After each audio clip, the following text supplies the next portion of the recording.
dissing. We don't see the competition. I drop off a ransom note that your art is missing, nigga. Pay us in full with the money, or she gon' get her fingers clipped off like Lil Sonny,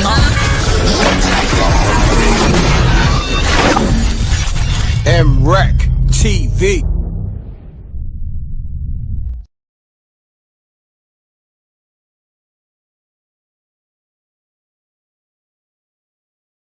Y'all know the M.Reck room etiquette. Pound that like button. I want to make sure y'all can hear me. Put the thumbs up if you can hear me. Salute to the Rec Mom. We here. We live on YouTube, Facebook, Twitch.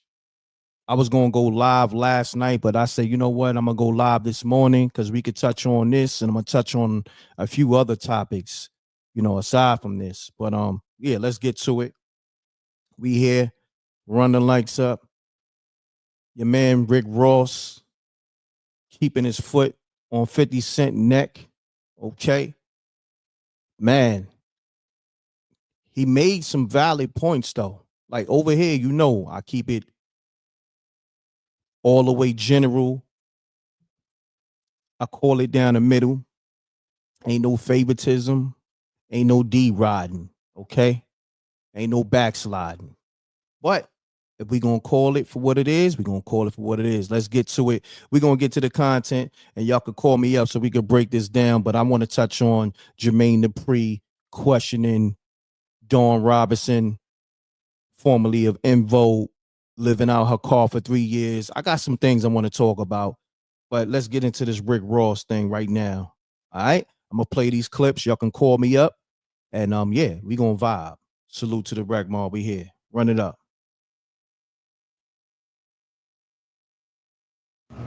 50 Cent, let these people know you really admire me. You love my style, the way I dress, the money I get. And let them know that if you really could, you would put all this shit to the side to do business with me and work with me. It's the truth. I know it is. Because when you see me stand next to Big Meat, your knees buckle. Oh, my ops, friends is my ops. I'm my ops, all that fake talk. But when you see my brother DJ Khaled, you hugged that boy and drooled on his Amiri. You drooled.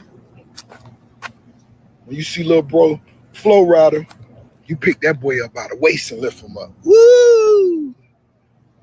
And that's your way of saying, Rose, let's put it to the side. I'm really a good guy.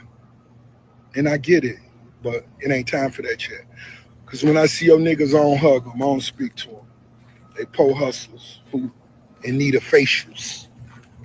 Back to the money. Look, I can't really show you all this at the request of Architectural Digest, but it's a difference between renderings and when it's really going down. And it's a difference between real estate, let's say in Louisiana, and over here where it's 6,400 per square foot.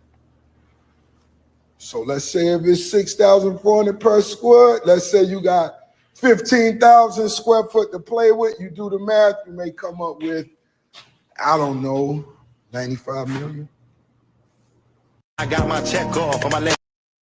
Hey, yeah, hold on. I gotta stop it there. I'm gonna go back to it. It's a lot of more clips, but your man Rick Ross, he's a comedian. I ain't gonna front. Shit was funny as hell. I'm gonna have to run it back. I see a lot of y'all laughing in the comments over here. You know, we call it fear, man.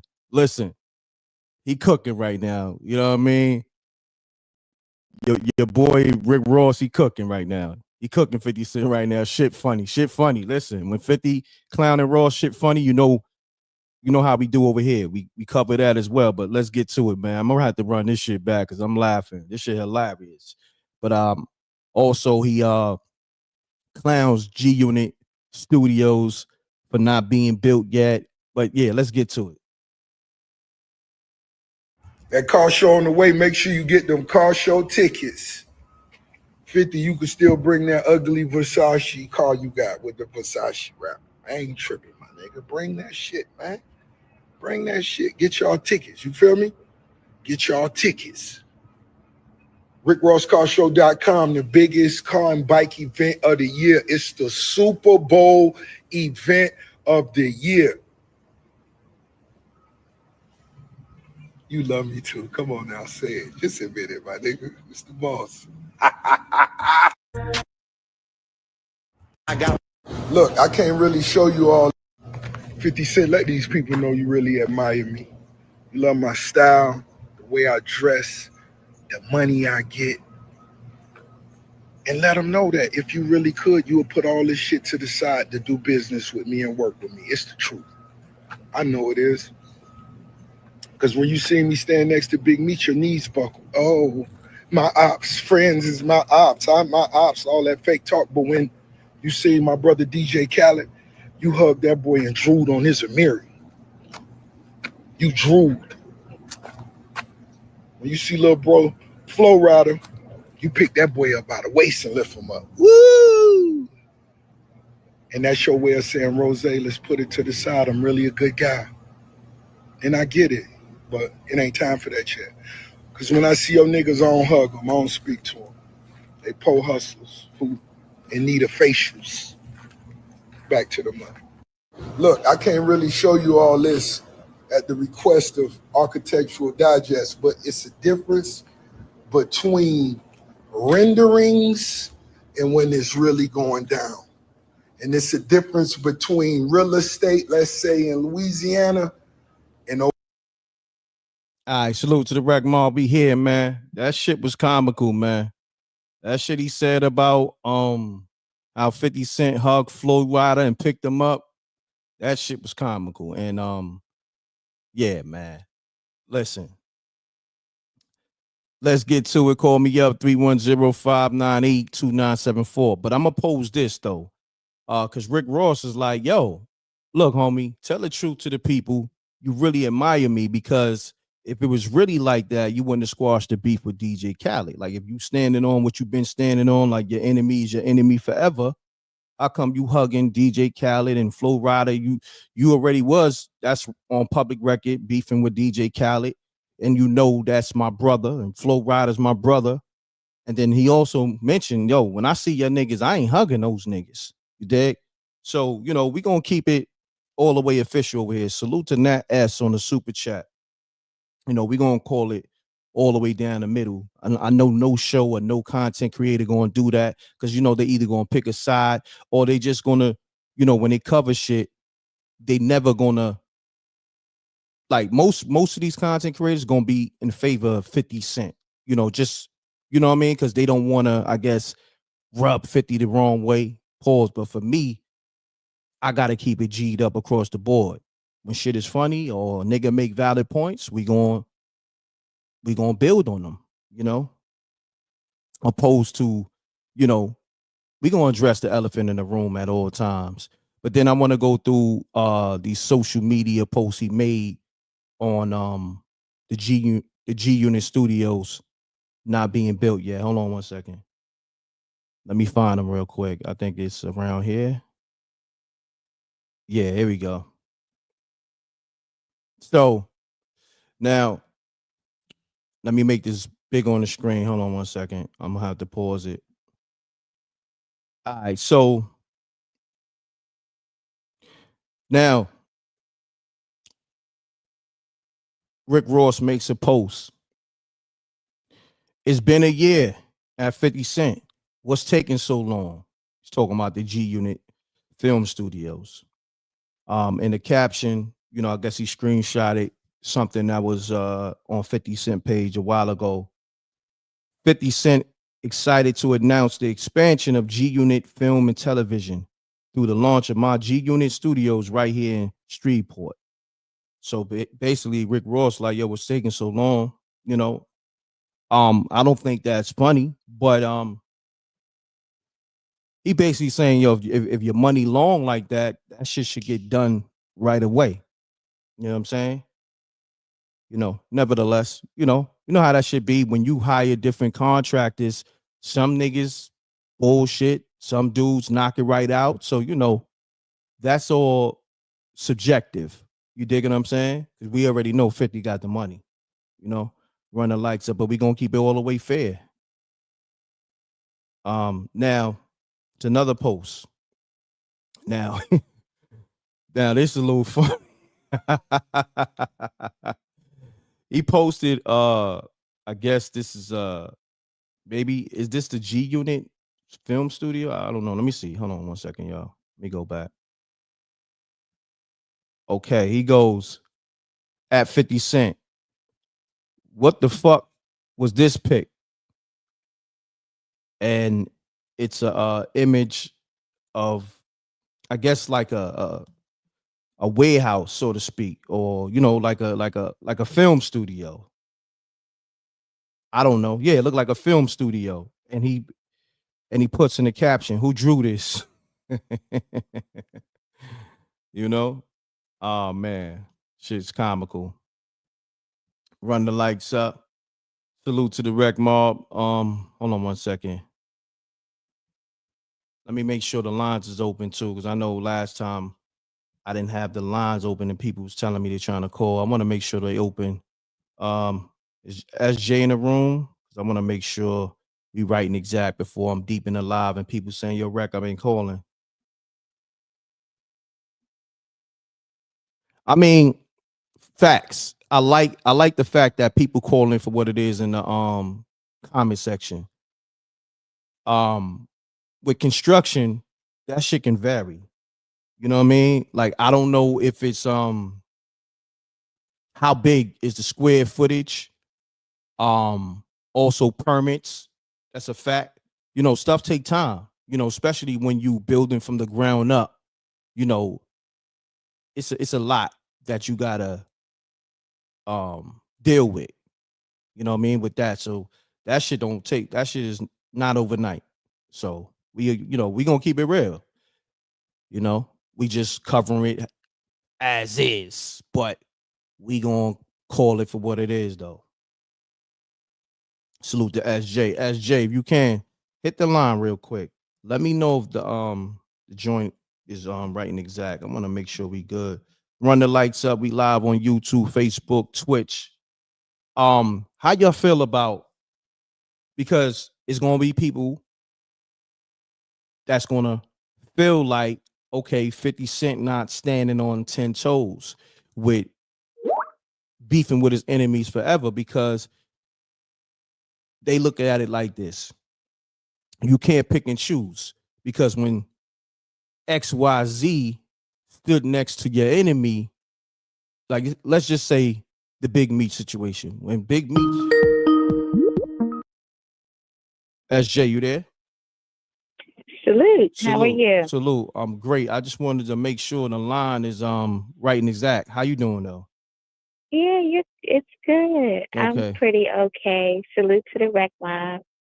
Salute to the rec mob. Be here. I just wanted to make sure the line was good because I know when you was trying to call last time, it was busy, and then also I know a lot of people were saying they couldn't get through because I know the app is going through changes. The stream y'all, not the stream y'all app, the Skype app.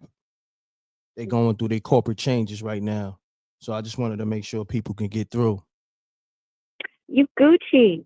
Okay, so while I got you here, I look. Have you assessed this latest 50 Cent and Rick Ross back and forth? Have you been in the loop?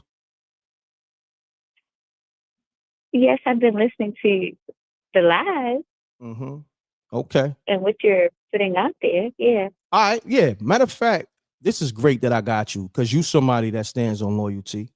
We got SJ on the line, y'all. So look, I'm gonna build with her real quick. But now let's take it from this angle. Hold on. Where's my screenshot? Let's take it from this angle. Now, we saw what happened when Big Meech stood next to Rick Ross, you know, a known 50 Cent enemy, right? Op. Mm-hmm. And you see how that played out, right? It went totally left. Correct? Mm-hmm. Correct. Okay. Now, matter of fact, I want to play the video. Stay on the line. It's quick. It's like 10 seconds. Okay, I'm gonna be on mute while you Okay. play it. All right. All right. Okay. I'm gonna play this video so y'all can see it in real time because then you know y'all may think that Rick Ross is just talking shit like it never happened. 50 Cent and Rick Ross 50 Cent and Khaled never squashed their beef or they never hugged each other, whatever. Let's go to that video real quick. Because we got receipts over here. We deal with facts, valid points, because I know a lot of y'all be misinformed, talking about, well, not a lot of y'all, there's a few weirdos saying I'm biased. I ain't never biased to nobody.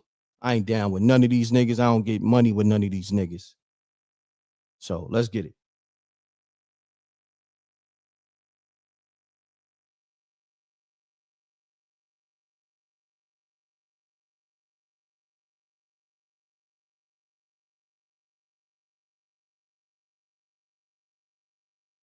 So yeah, as you can see, that was 50 Cent hugging DJ Khaled and DJ Khaled drinking 50 Cent liquor. All right. That's what Rick Ross was talking about. Okay. And we deal with receipts over here. We're gonna bring them all up. SJ, you there? I'm here. All right. So how do you we just assessing this situation?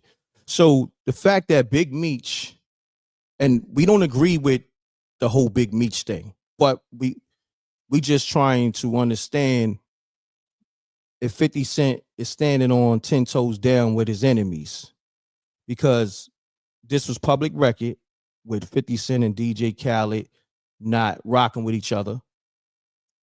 Mm-hmm. And 50 Cent has a known history of whoever his enemy, he taking it to the grave. Mm-hmm. So how do you assess this? You know what I'm saying? Because this right here, Rick Ross brought up a valid point. Like, yo, look, you really want to be cool with me. You admire me because all my homies that you got problems with, you hugging them and everything else. SJ, hold that thought. The line starting to call up because I want your assessment regardless. Okay, I'll call later. All right. I want you to tap All back in. All right. The people starting to call up. So I really want to, because this is my thing. If we're going to address shit, we're going to address everything and call it for what it is. Top of the morning, run the lights up. I mean, a lot of y'all, see, this is the thing. This is not favoritism. This is not D-Rod. This is none of that. I call it down the middle. So if we're going to call it down the middle, let's keep it real. Because think about it, right? You can't hold people to a standard that you're not standing on, because it gets confusing. And matter of fact, let's bring the Rick Ross clip back for those that's just now coming in the room. And I'm gonna call the caller back, and we're gonna get this show rocking for real. Run it up. Call me up 984-431. Calling you back right now. Let's get it. We live, y'all.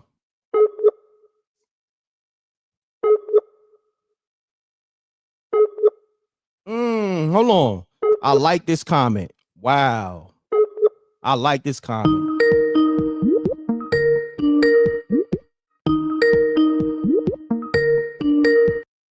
Peace. Yo, you just call MRecktv? yeah, Reck. I just wanted to chime in on what you was talking about this morning. Okay. All right. Hold on. This is what we're gonna do. Hold on. This is what we're gonna do. State your name, where you calling from, and you got the floor. Just keep it clean. You got the floor, bro. All right. My name is Joe. I'm calling from North Carolina. Okay. Right now I'm at work. So what's going on, man, is look, 50 is doing the whole project, right? Mm-hmm. It's gonna take a while for 50 to get that project done. That's a construction going on. Correct. Versus what Rick Ross is doing on with a house thing. A house thing, it should have been done in a fucking 6 months. It's taking them 2 years. Mm-hmm. Damn, I don't know what happened to homie phone, but he started cursing anyway. But I want to point out this, and the lines is open too. This right here comment is very potent right here. I don't even know how to say the name. I'm gonna spell it out. MZQUIA. She says he's hugged up with an Arab, but want to be on black crime with his own race is diabolical. Damn. That's crazy right there. That's crazy. Yeah, that right there, that was a landmine. That was a landmine she dropped. We want to get on. Peace. Who this? Peace. Peace. Top of the morning. Top This of the morning. Panther. What's going on? What you said before you said you gonna get on who? Like what happened? I heard something. Oh yes, I said it's about time we get on 50. It's Okay, about time. okay, And the comment okay. that the comment about the lady left. Okay. Yeah. I don't wanna excuse me if I slip in the curse a little bit because Nah, just keep it clean because that's gonna mess up the money, and then you gotta send something in. That's the rules over here. $sign MRecktv is the cash app. Just you can articulate yourself without cursing. Come on, man. You're a grown man. You got it. Got you. Yo, the thing with 50, like 50 is the way I feel about 50, he think he the HNIC, right? And he think of the HNIC of Black America. And what the lady said about 50, he go against his own kind, but he don't want to go against other nations and stuff like that. And I've been peeped that out a long time ago because the way how he jump out the window for Eminem. And Eminem did a lot of shady things in his past, you know what I mean? And he just and he always it just was like on some the dude from Django, the guy that Samuel Jackson played. He remind me of him sometimes, you know what I'm saying? And he like he just instigated a lot of things with his people, and I never seen one time 50 ever come at the white executives like he do the black executives. Never ever. You know what I'm saying? And I think it's time for Black America to hold 50 feet to the fire. Like stop letting him get away with this stuff. Seriously. Oh, hold on. Let me stop you there. But this is what my show is about. Like I do multiple lives and I tell people I don't agree with everything 50 Cent does. So when I'm doing lives like this, and it's just to let people know, like, yo, my nigga, nobody is exempt from this smoke. I'm gonna give everybody this smoke, especially when they not writing exact. But continue on, good brother. And the lines is lighting up too. So I want you to land your plane so I can get to these other callers. You know what I mean? Yeah. Nah, for sure. I'm gonna let my plane after this. I just want to say, man, we gotta bring up the stuff that 50 did in his past. Stop letting him get away with all the stuff with the big meat stuff and everything and all that. Like we also gotta hold him accountable for his action that he did in the past. That's that's reflecting the future. So meaning the brother's not changing and he's still degrading his people. So what we gonna do about it? We gonna let him continue to do it, or we gonna check the brother? No Land doubt. my plane right there. Man, great assessment. What's your name again, good brother? Panther. All right, Panther. My brother. Salute. Let's get it. The lines are starting to blow up. Michael Jamrock, I got you. The line's starting to blow up. So once they get hot, you know how we do. We got to do the 20 seconds or less. So hold your breath because we're trying to get everybody on the line. So call us, state your name, where you call it from, keep it clean. Got 20 seconds or less. Let's get it. My name is Law, calling from Harlem. All right, to answer that, peace. The answer to that question that Homeboy had, the last caller, M put 50 on, so he always going to stay loyal to him, no matter what. If anybody come at M, he going to be there because we understand that. He put him in the world. We understand that, yeah. But Fifth need to chill though, because it's getting out of hand. You know what I mean? Like it's really now it's like he's seeming like jealous and he's seeming a little one sided. He got to chill, you know. And I like 50. You know, he had cancer. He's been through a lot. People, traded. He was traded. Turned on him, and I get that. But Rick Ross is making him look like a real sucker. Like at this point, he's making him look like a sucker now. Like he's talking about buying his masters. He's really pinning him down. So he's 50 years old coming up. He got to chill. You know what I'm saying? My man, salute. Good assessment. Yeah, man. So Fifth, man, if you listen in this, Fifth, man, it's enough is enough, man. Stop. For real. Wow. Salute. Then Rick Ross put out the olive branch of you too. He was like, yo, put this down. Just put it down. Come on, Rick. If Hov and Nas can get together and patch stuff up after all of that, then they should be able to do that. They should be able to get rid of that. No doubt, man. Great assessment, bro. Peace, Reck, man. Peace, man. No doubt. Take it easy, bro. You too. I'm loving this show already, man. This is why I go live, because people have great perspectives, and I love people who think with the general mind. You dig? And that's why I like to build, because this is what I'm on. This is what my show is about. Let's get it. Salute to the rec mob. If we gonna build, we gonna build. We ain't gonna. It's never gonna be one sided. Let me get to these missed calls because the line started going crazy. I got you. If I miss your call, just keep calling back because you know how it is. Michael Jamrock. Let's get it. Pick up your line, Michael Jamrock. Michael from Jamaica. Pick up your line, Michael Jamrock. You hear me? Mute your audio, bro. Yeah, I'm here. I'm trying to pause this. Yeah, okay. Just mute it. Yeah. Hello? Yeah, we got my man Michael straight from Jamaica on the line. What's happening, Mike? All right. I just tuned in and I just wanted to say that someone says that 50 was involved in black and black crime.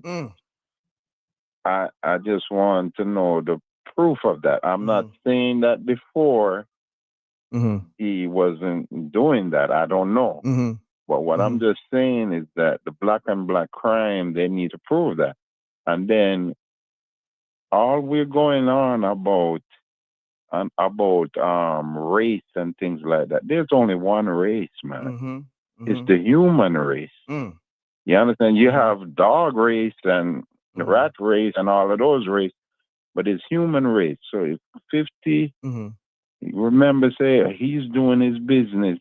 If he sees that an Arab is going to further his business, he's with that. If he sees that a white man is down with him, he's with that. If Eminem is true to him, he's dealing with, you understand, relationship based on loyalty. It don't have any colors. So when I see people is bringing in that, this, sometimes your worst enemy can be, you understand, can be your brother. Your brother can kill you. Everybody that's skinfolk and kinfolk. Yeah. Yeah, Cain killed Abel. So no, we got that. What it is, people who's just looking at it from the perspective that 50 Cent stands on. You understand what I'm saying? Like his enemy is his enemy forever. So if I'm in business with you or you down with me, you can't be next to my enemies. But he's going against his own standards right here. So that's why people are calling up saying what they're saying. They're saying he's going against his own standards? Yeah. No, but they're making it look as if. They're making it look as if 50, if 50, no, what I'm just saying, he do forgive. What I'm just saying, he had a problem with Fat Joe. He had, you understand, what they stand, you understand, he had a problem with, I forgot the other guy's name that he had a problem with, and they resolved it once it's amicable, and he figures, say that he can resolve it with it. But the main thing, what he's dealing with his business. Gotcha. But as you said, second and less, I don't want to keep you in no more. Nah, it's all good brother. We're gonna keep it rocking. Good assessment. And all right. Salute. Let's get it, man. We're gonna get to all these callers. If I miss your calls, just call me back. 310-598-2974. This is your time to speak your truth. You understand what I'm saying? Because just like I said, it's no favoritism over here. We're gonna call it for what it is. Hold on. I can't see the super chat. Let me see.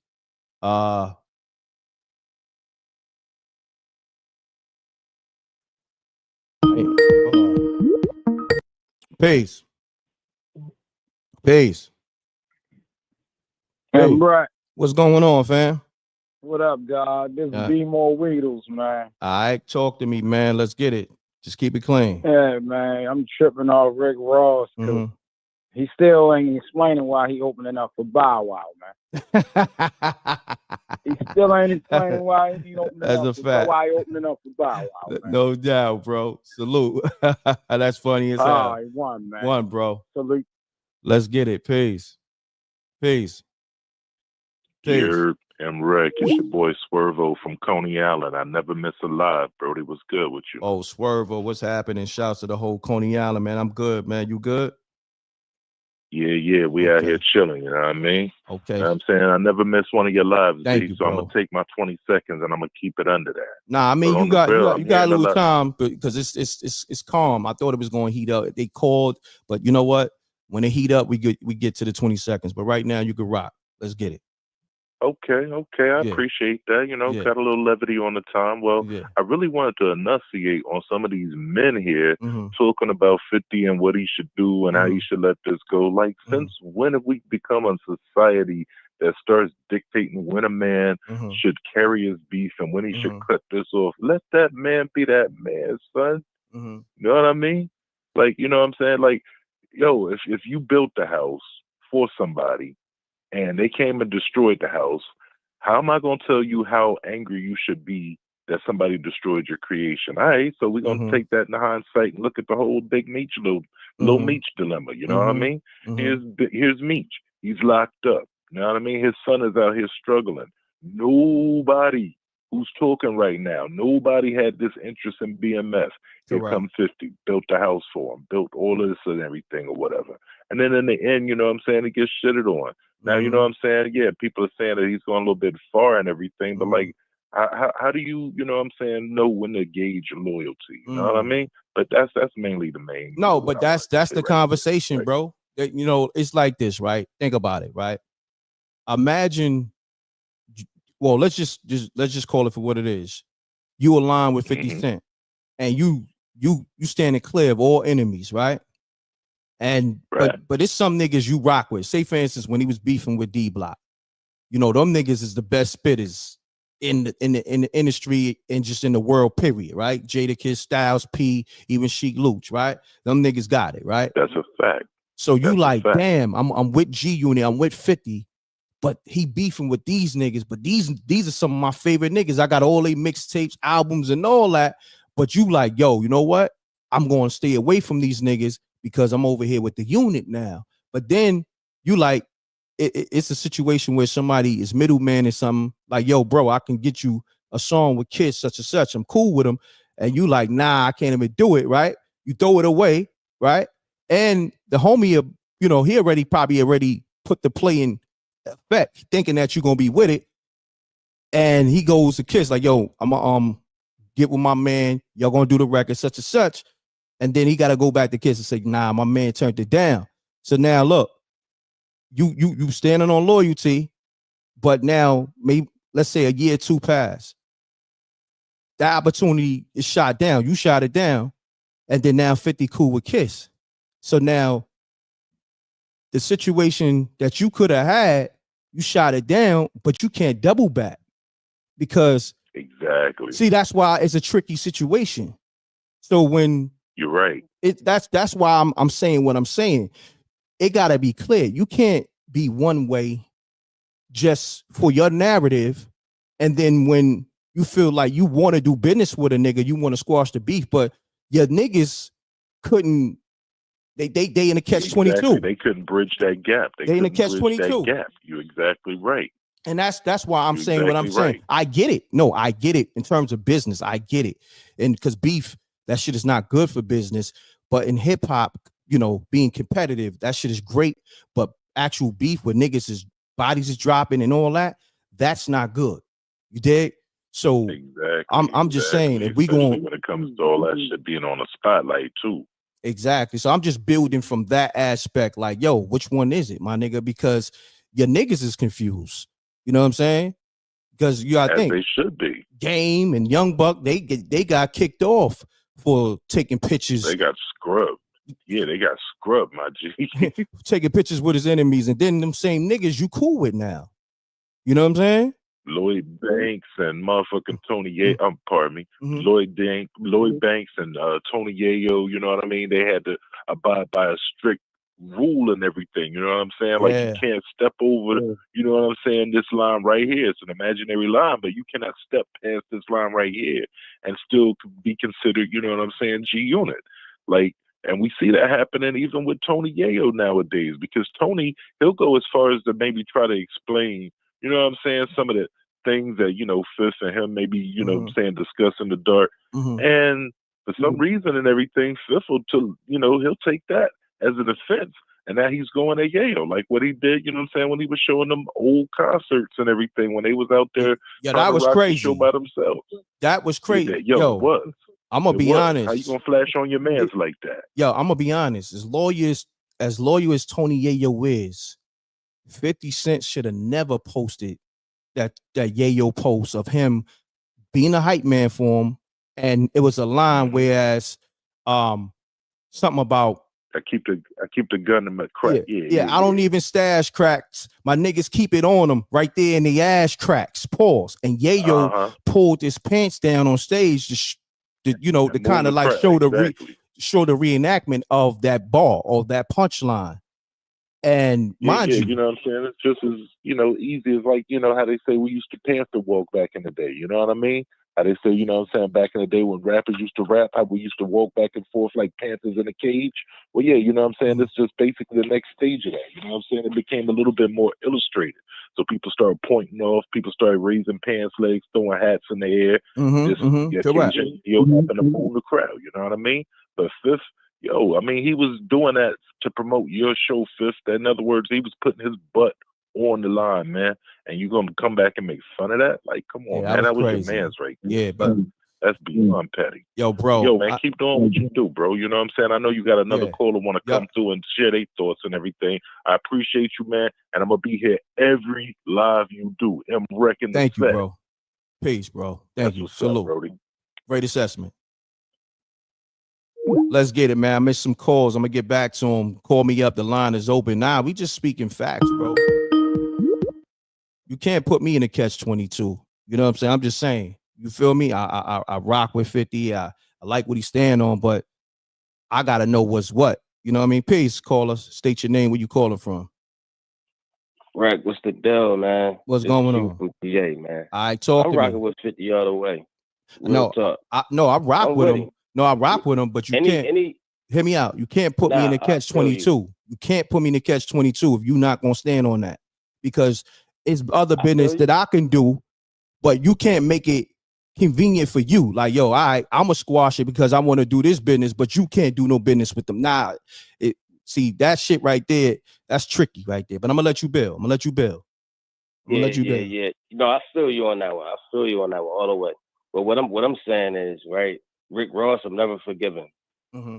That's real. I see why he forgave Fat Joe. He was a stray. I see why he forgave Kiss. Boy, the DJ Khaled boy. He was a stray. Mm-hmm. But his initial beefs, he never forgave. His initial beefs, he never forgave.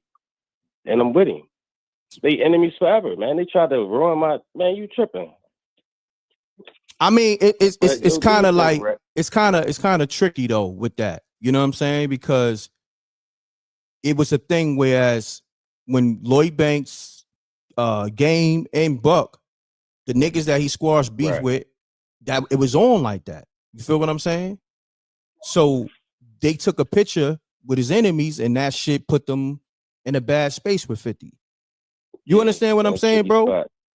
But that shit is squashed now. You know, 50 one of them ones, man. You feel like, yeah, he the boss, he the root of the tutor. You know what I mean? I get it. Where you go his way or no way. Yeah, exactly. I get it. You know what I mean? I get it, but as a grown man, it's like, my nigga, I'm standing on loyalty, but you can't be, how my man say from my man Pops that passed away, Witherspoon, John Witherspoon from Friday. You can't be flip-flopping and shit. You feel me? We got to know what it is, my nigga. You feel me? It's crazy out there. Yeah, it's crazy, bro. Salute. We gonna build though, man. Great assessment, bro. Yeah, do your thing. All right, salute. I want you to understand, I rock with 50. But if we gonna call it for what it is, we gotta call it for what it is. I don't care who it is. You know what I'm saying? I'm loyal. Like, I don't agree with Big Meech standing with Rick Ross, but we gotta keep it all the way tall. If that's what it is, then you can't be rocking with the enemy either. You know what I'm saying? Or we're gonna have to come up with some type of strategy, because I'm gonna be honest. I know his niggas is confused. I'm confused, and people is confused because Rick Ross made a valid point. My nigga, and then you gotta think Khaled was he made it public that he's never rocking with 50 Cent. I mean, even when I remember the Rap City interview he did. I think it was Big Tigger, one of the hosts, brought up the 50 Cent situation as well as Get Rich or Die Trying. And Khaled pretty much was like, not trying to promote that. But he said, yeah, it is a classic, but my brother, I stand on loyalty. So, you know what I mean? But we got my man J Hood from Myrtle Beach on the line. Run the likes up, y'all. We live on YouTube, Facebook, and Twitch. Let's make sure the likes match the people in the room, man. Salute, J Hood. What's up? Salute, man. Salute, what's up, brother. M.Reck? Hey, man. I got the assessment of what you're saying. Let's Okay. get it.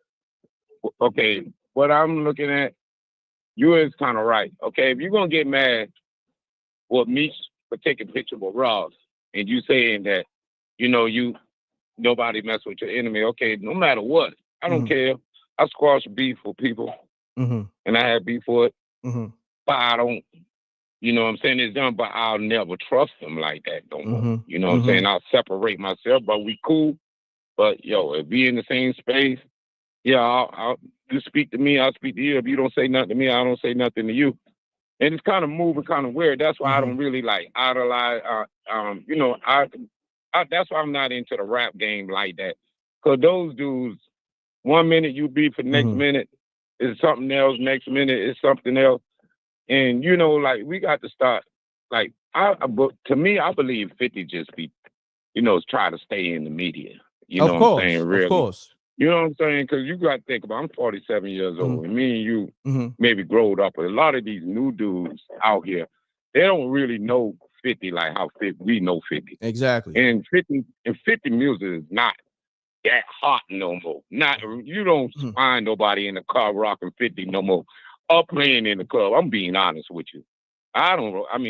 He made great music. I'm gonna say this. I'm gonna say this. 50 Cent is a legacy act. He's a legend, and he got classics. But I know what you're saying. In his current time, 50 Cent music is not on the market right now. New 50 Cent music. Grown people put in this. We know exactly it, but he young. They know him for Power. You know what I'm saying? His movie thing.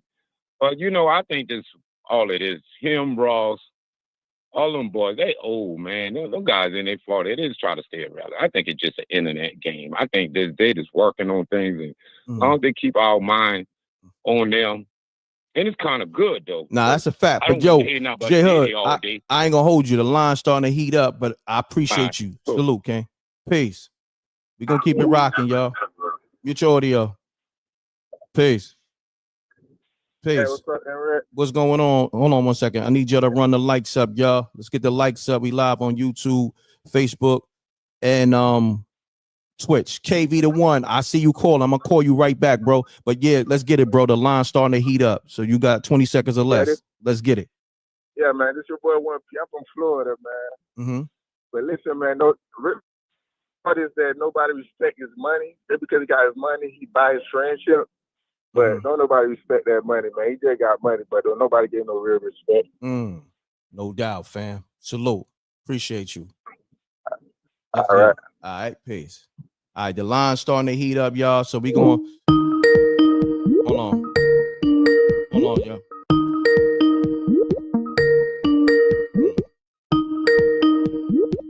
Hold on, y'all. Peace. Peace. The line starting to heat. All right. KV the one calling you now. Let's get it, bro. Pick your line up. Make sure it's muted, bro.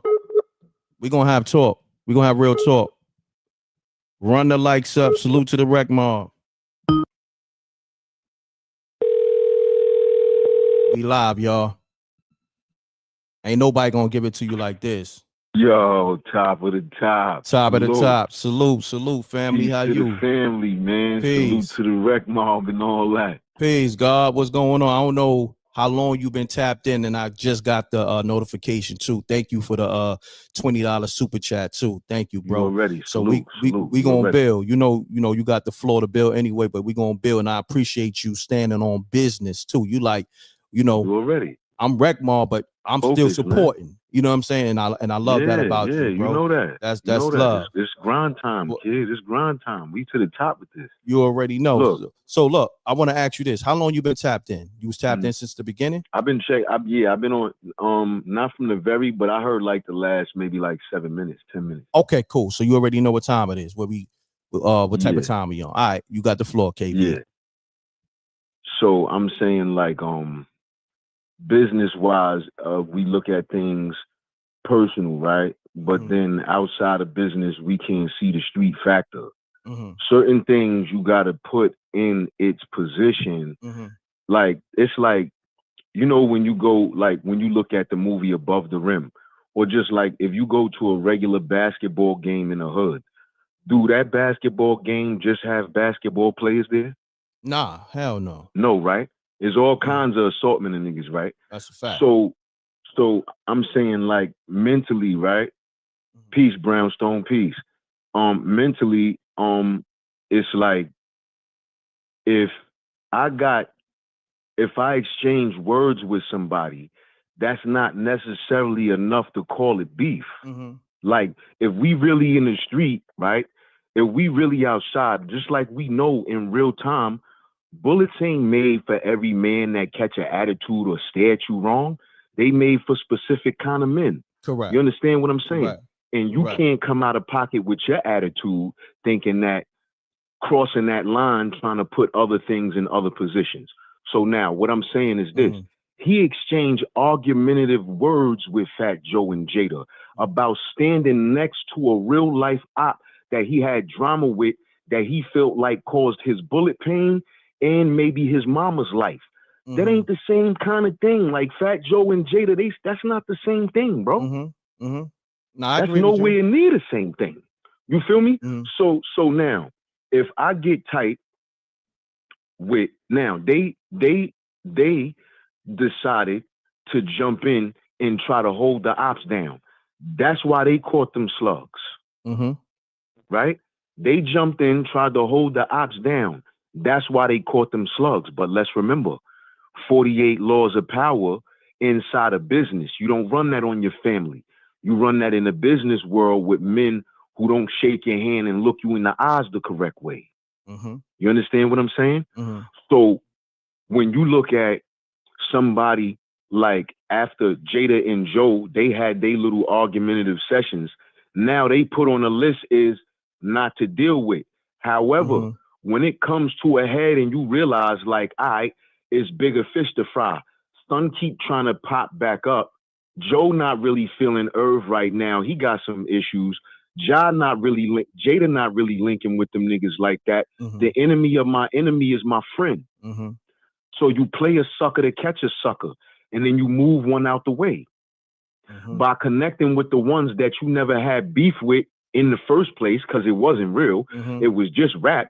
But with this nigga, you got poked up, bullets was exchanged, y'all had real life drama, so it's different.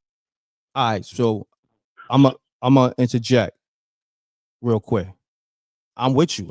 Like I said, I get it. But for clarity purposes, for the people and his niggas, always remember, you know, niggas come in the game fans of other rappers that, you know, paved the way for them. Like Lloyd Banks, he's a fan of Fabulous and Jadakiss and them niggas he was beefing with. So I forget who Banks took a picture with.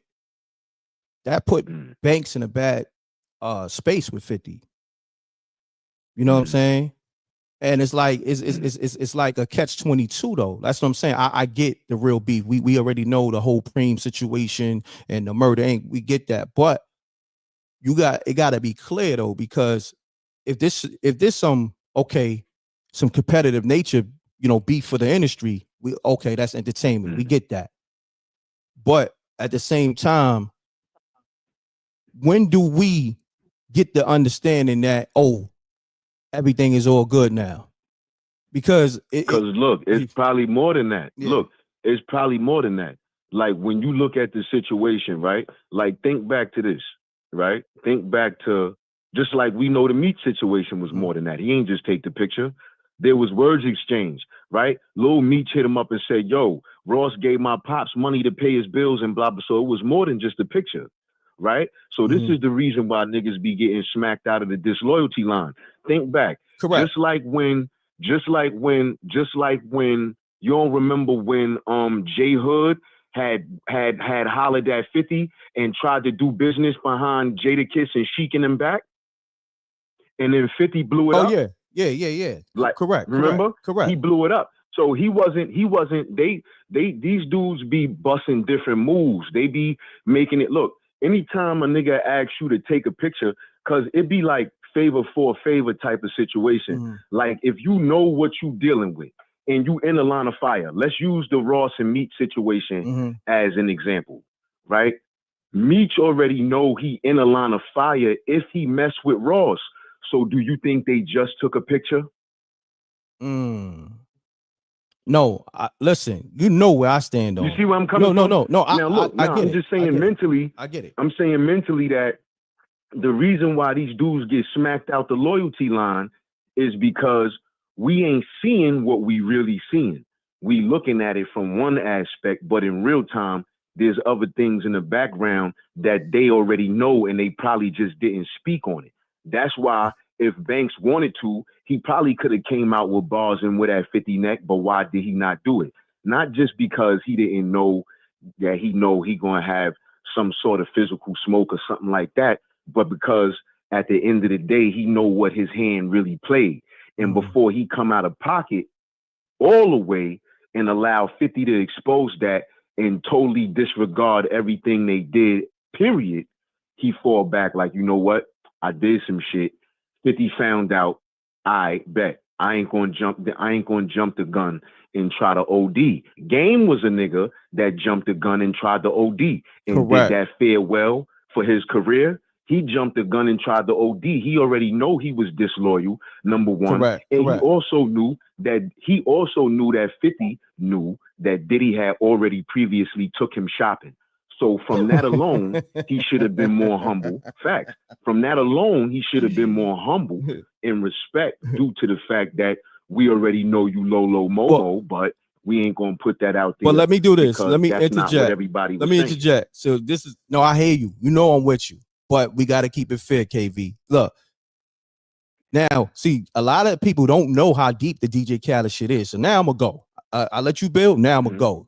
You ready for this? Okay. This shit was talk to me. This is how you know the beef was thick with DJ Khaled. You probably forgot.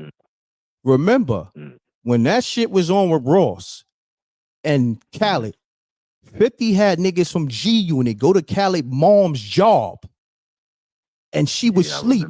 This is what I'm saying, bro. Like we see, look, if we gonna keep it official, let's keep it official. Nigga, go to my mom's job, any one of you niggas, and play and put a camera on her, my nigga. It's up. It's up. And then nigga said this. So look, and then nigga said this. I should throw the fucking coffee in that bitch face. Come on, my nigga. Like I said, we come on. That's beef. That's not no entertainment. It crossed the line. Yeah, no doubt. No doubt. But see, what I'm saying is this, right? Like, let's look at who 50 really, really is right now. Let's examine who he really is right now. All the big wigs that we saw, it's like their horizon is setting, bro. Like they had their time. The time is up. The time is up. So 50 looking like the new holder of the gates. Of course. Like if you pay attention, of course. You feel me? So it's like when Son pull up, if he busts a move with you, it's a bully move. Again, let's use the whole Meech situation. If 50 do anything with you, it's because he put something in position to make himself be the better person in that position due to the fact that niggas already be snapping and just coming out of pocket. Correct. Because they might owe other people favors. So if he did something with you, he put himself in again, the Meech situation shows what I'm talking about. He got the brunt of the deal because he already knew them niggas was disloyal to each other. So people keep making it seem like, and that's the thing. No, I'm with you on that. Niggas loyalty. Look, it's even because it goes even down. Like when you look at Raw's situation, right? look at Raw's situation. He didn't even show no love. All right, so when you look at 50 Cent and Rick Ross, they both got street nigga names, right? That's a fact. But one showed love. Right? Oh, of one course. showed love. Of course. And the other one didn't. Yeah. And the other one didn't. So respectfully, that goes to show you what kind of men they are. They like to talk about the entertainment cycle and all of that. I'm saying there's one gangster that's dead by the name of 50 Cent. The real 50 Cent. And there's another one yeah. that's alive, the real 50 Cent. And there's another one that's alive called Rick Ross, right? The rap dude, Rick Ross, totally stole his name in court, didn't respect it, and didn't show no love. 50 went and respected his son, popped up, showed love on a DVD, gave some good words about what he was looking up to and why he named himself that, and bought son the headstone. That's a fact. But let me clear this up real quick, and I got to shout. Hold on 1 second. Give me a second. Let me interject. Shouts to Shantae on the $50 super chat. She says, hold on 1 second, and the line's going crazy. Hold on. Shantae says, keep putting in that work. Wreck Mob, love y'all. See you at the next event. That's a fact. We're going to be at the next ladies' night event in Baltimore at Club La Familia, soundstage and all that. Shantae's the sponsor. Salute. Make sure y'all follow Shantae at Insure with Shantae on Instagram. She got the best life insurance rates. Yeah, I'm gonna have to hit her yeah, up. please do that. Yeah, please do that. Please do that. And I want to say this so y'all can understand. French Montana allegedly filmed the footage of him and G Unit members going to her job, because I remember, I know niggas' voices. I'm gonna just say this. Remember, Trav used to be down with G Unit. So in that footage, you hear Trav say, for a lot of y'all niggas don't know, I know all these niggas. Trav say, I should throw the fucking coffee in that bitch face. Matter of fact, I could pull it up. You hear Trav say that. You know what I'm saying? So a lot of y'all, nigga, I know what I'm talking about, my nigga. Like, we not making this up. Like, facts. It was on. It was on. It was on. And Khaled was. That's why I said. That's why it was wild to me, because people making it seem as if he didn't physically come to blows with Ross and people didn't get poked up and hurt. They acting like this is some sort of radio rap beef or something like that.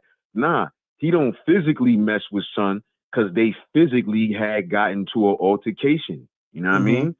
So it's not the same as like me and Jada wanting to be with Ja Rule because he feels some way about me climbing to the top of New York and he want to jump on the song just to get my attention and I got to spit some bars or talk greasy to him. It's different. It ain't the same thing. No. I get it, bro. No, what I'm saying is I'm doing this for people that you got people that's from the outside of New York. They see this shit totally different, bro.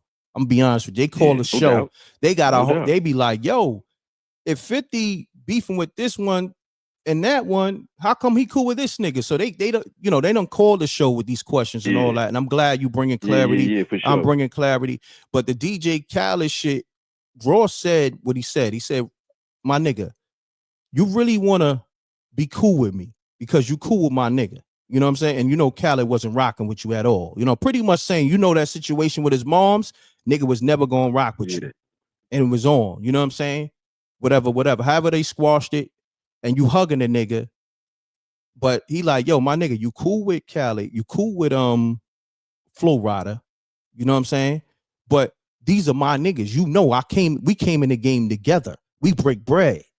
So which one is it, my nigga? You beefing with us? I'm saying that's the same thing. That's the same thing Ja was saying about DMX in Hove when it came to 50. Like, yo, and Diddy was saying, yo, you really think he hate me? Yo, you really think?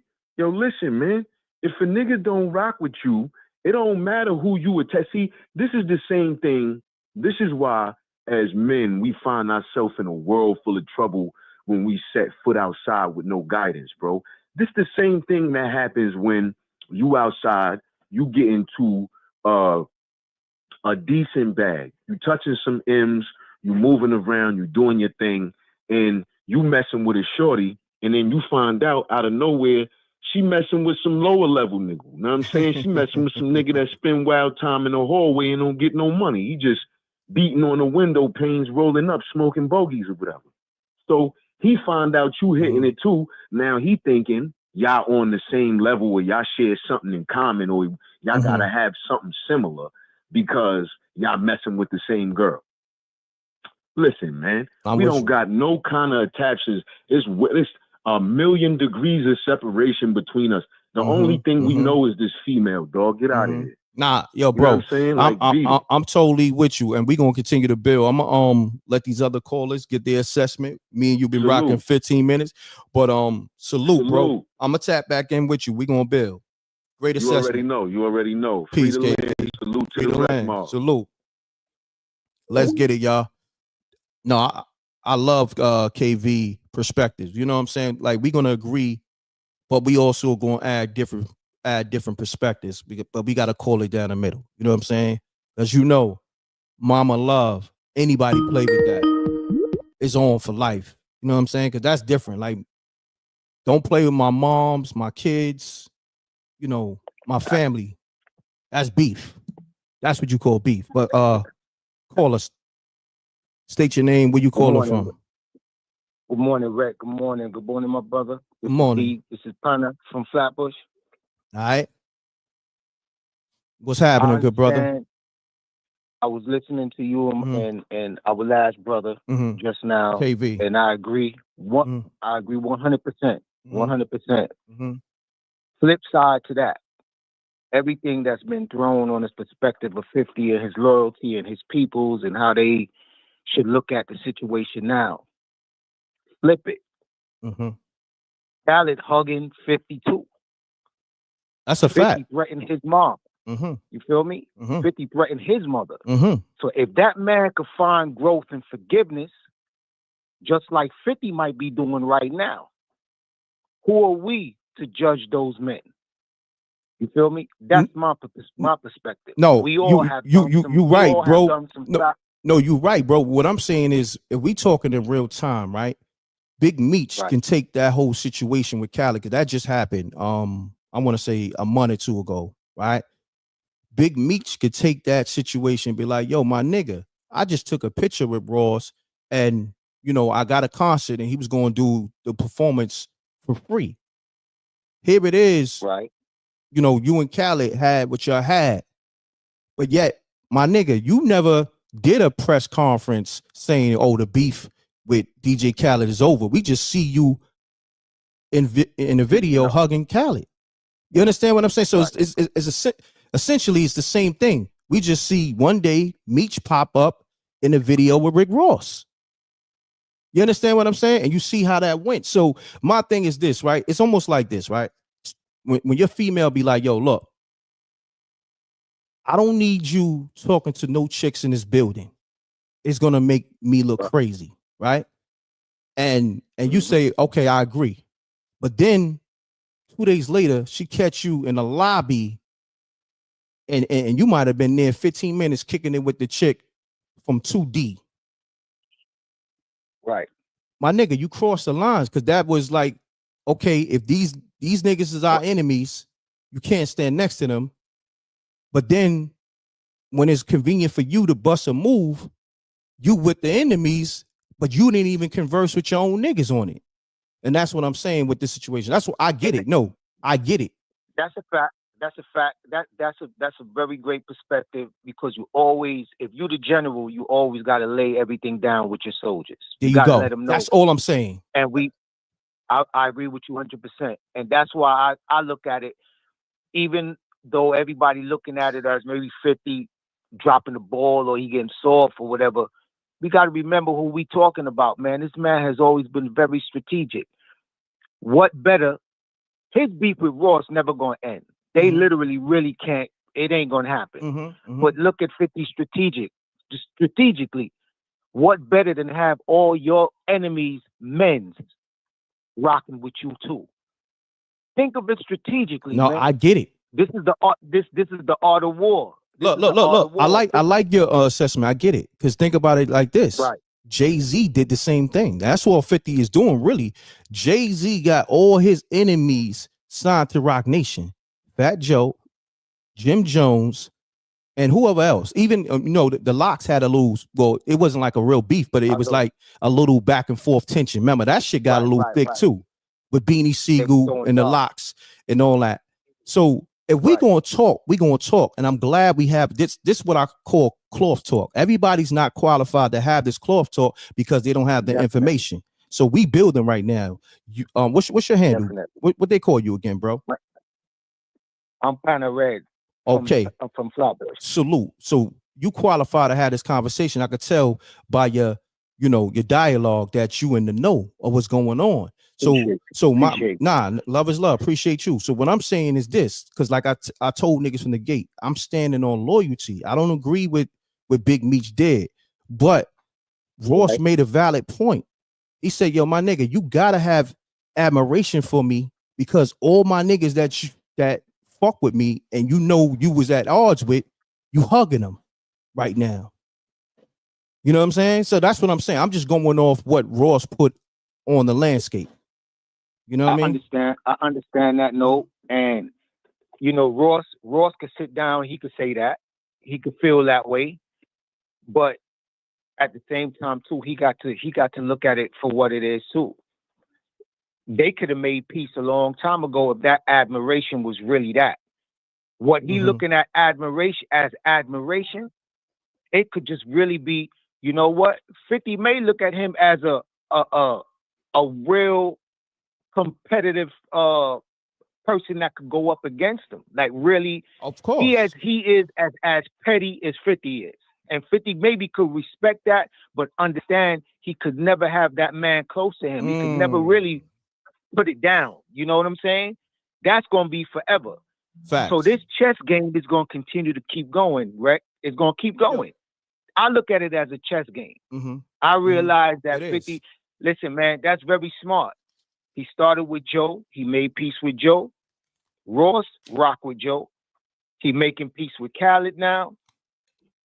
You know what I'm saying? Look, what better? Look, I'm glad we building. To stir the hen house. Stir the hen house. Now it's going to make Ross question their loyalty to him. Exactly. It's a chess move by 50 Cent. But also, let me put this out there so people can understand, because people try to, sweep certain stuff under the rug. But I'm in the know. Remember, rest in peace, Charlie Rock LD. Yeah, 50 Cent squashed the beef with Fat Joe. Charlie Rock LD was Terror Squad, lost an eye in jail over that G-Unit Terror Squad beef. So when niggas say, oh, no, that wasn't really no real beef. Nah, that nigga lost his eye over that shit. That's a fact. You understand? But there's always casualties of war, right? That's I know. No, what I'm saying is we got to call it for what it is. We can't, like just because it's 50 Cent, like, and I love 50. I love what he stands for, but I don't agree with everything he does. You know what I'm saying? And what I'm saying is this. I get it. I know it's a chess move, but you can't make chess moves and not include your niggas in the moves you're making. That's a fact. That's what makes a great general, right? But with your analogy that you just drew with Charlie Rock, that man was a willing soldier to give his life for Fat Joe. Correct. How Fat Joe treated him when he came home. Dissed him, like played trash. him. You feel me? So generals, they drop the ball. Some of them are ruthless. Some of them really, when you think they're a general that rock with their soldiers, they just use them as pawns, man. We got to be the smarter ones, even as soldiers. Correct. We got to be the smartest ones. We got to keep our eye open, man. Our enlightenment open. We got to see when we pick the gun up and put it down too. That's all I'm saying, Reck, man. That's my knowledge. No doubt. Yo, and peace and love to all you brothers. Yo, bro, great assessment. You know what I'm saying? Like, I'm going to say this. We all right. Because I want people to understand with this platform, what you're going to get over here, you ain't going to get nowhere else. Because if you notice, most the platforms, they either one-sided or they be, like how can I say? Fan. They be fanned out. Like, I'm going to be honest. When I be looking at these platforms, You never see nobody call 50 out on the shit. Nobody, because they scared of him or how he gonna react, because they know 50 will put him on blast. The only one They not a part of the family, right? But look, get that real on this platform. No, I already know. Gonna get it the real. Look, and I ain't really got nothing against him, but I don't really agree with all his tactics. The only one that called 50 out on his shit is Ebro, and I don't agree with everything he does, but he do call 50 out on his shit. But everybody else, like the Breakfast Club and all these other platforms, they would never call 50 out on this bullshit. You know what I'm saying? But salute, King. You feel me? Salute to you, brother. Definitely. Peace.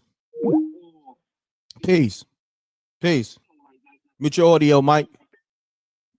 Mute your audio. You're right, man.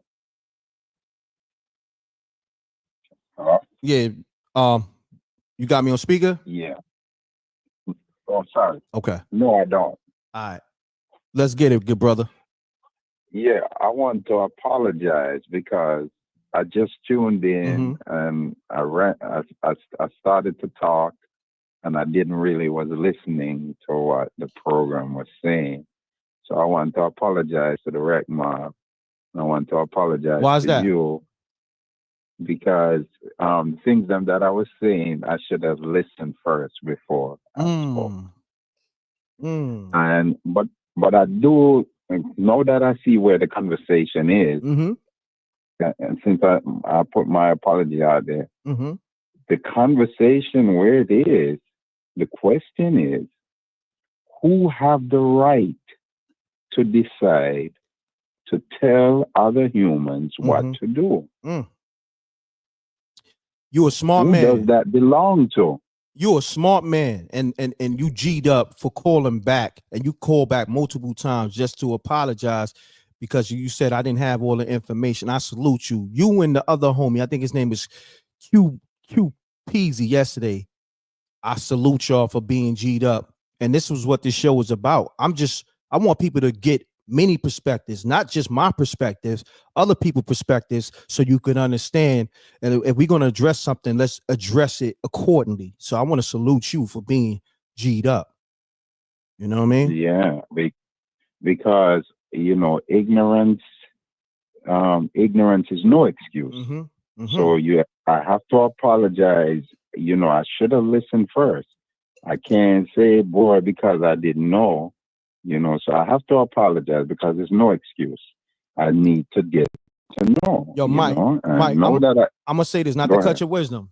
Apology accepted, my brother. You ain't got to keep apologizing. One apology is enough. And you're welcome. Okay. And thank you.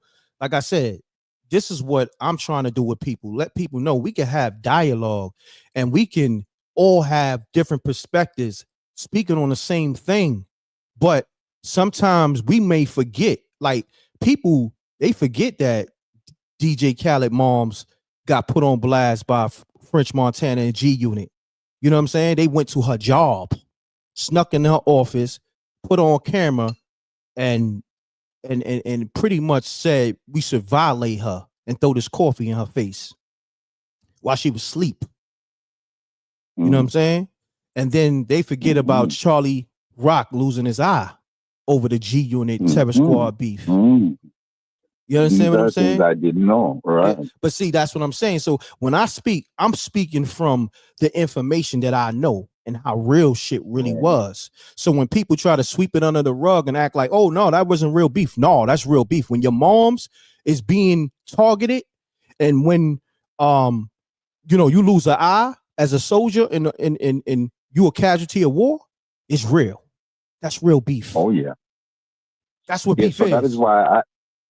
So that is why I was posing a question to you, or anybody who want to beat it up in the chat, is that who have the right to tell humans what to do?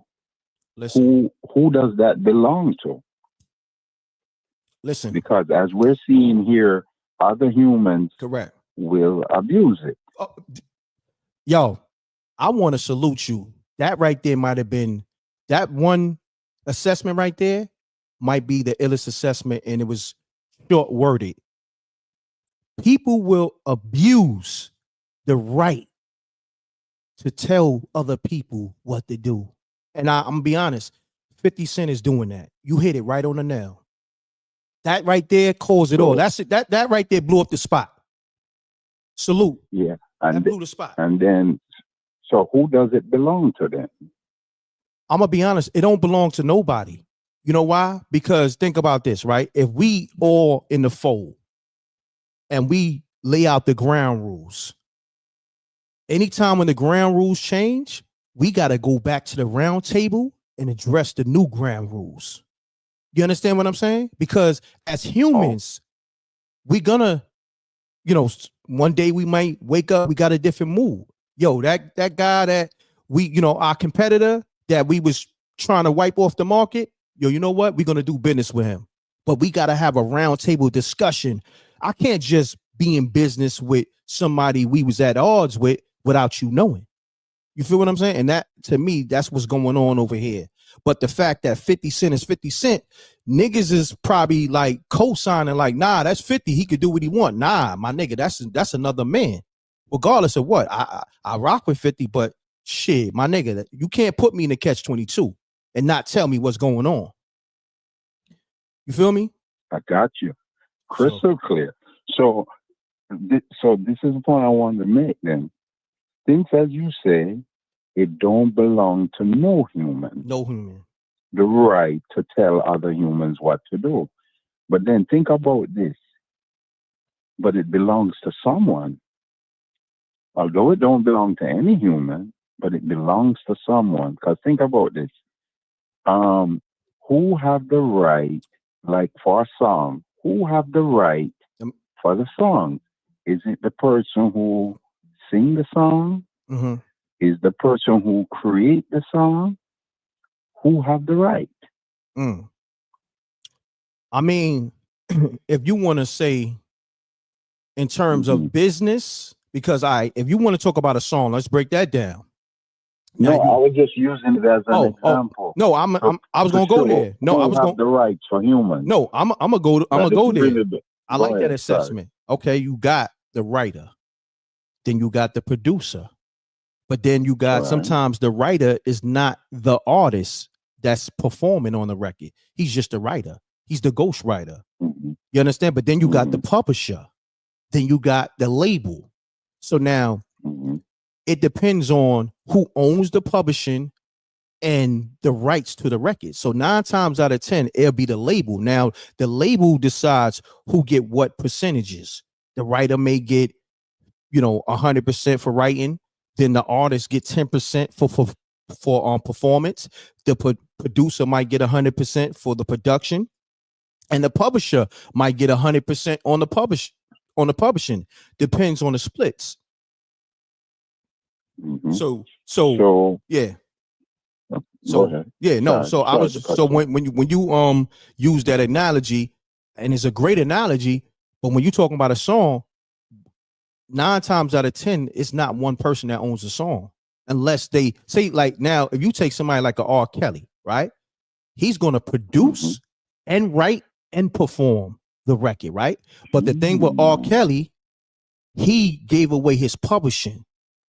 So that's why he's upset now, because he's sitting in jail. He wrote all these major records, these chart smashes, not only for himself, Michael Jackson and all these other artists, but the fact that I guess he sold his publishing, I forgot to who, he's not seeing no mechanical royalties, no residuals, no nothing. And he just jumped on Chris Brown residual remix, speaking on that, so to speak. So salute to you, Mike. I ain't gonna front. I'm gonna take some more callers, but you bringing up some great assessments, bro. Salute, bro. Before I leave, then, so apply that to humans. Okay. Who produced them? Who have all of the rights? As you said, nobody has all the rights. That's what I said earlier. Nobody. We established, which means you agree that no human have that right. Yeah. So who it is that creates humans? That's the point I'm making in it. Saying that if it's one person who creates humans altogether, You understand? They are the one, although he gives them freedom of choice, it's just like a person singing a song. You understand? If you didn't create that song, and although you're singing the song, you don't have the rights of the person who created it all. Correct. Who wrote the music, who produced the music, and all of that. They're the one who have the say-so of what goes on. So when it comes to human, you know, that person deserves the credit. He's the one can tell humans what to do, what not to do, because it don't belong to any other. Well, if you talking about God, right, and if we want to get biblical, right, God made the point that everybody has free will. See how that get deep? And with free will is, I give you free will to do whatever it is that you're going to do, whether good or bad. But you know in your heart, you know in your gut what's right from wrong. But I give you free will to be good or evil. You understand? So yeah. So God, look, God gave, if we get biblical, God gave everybody free will to make the choice whether you want to be on the good side or the evil side. So if God can do that, right? If we're gonna build on that level, then like you said, what human has the right to tell somebody or how to dictate how we live in life? If especially if you're not standing on what you standing on. Right. You're breaking breaking your own law. That's what I'm saying. That's the point I'm making. Yeah. So and if you make it, since you made the point that if God gives freedom of choice, the freedom of choice comes with responsibilities. It comes with laws. Yes, sir. And as you say, we need someone, in order for us to respect those laws, he can't break them. There you go. That's all I'm saying. That's what this live is about. Yo, bro, you get it. I'm gonna take these next callers, but great assessment, man. I love building with you, Mike, and salute. Yeah, no problem, right? All right, peace. KV, what's the word, good brother? Salute, King. Peace. Peace. Yo, yeah. I just wanted to piggyback, right? Because I was waiting for somebody to touch on that part, and he was going there, right? And you brought it in. So yeah, we have free will, but Allah also gave man dominion over all things. We can't forget that part. We got dominion over all the fowl in the air, everything that creepeth on the earth, and everything that swimmeth beneath. So in real time, am I controlling someone by telling them what I want them to do, or am I telling them what I don't want done around me?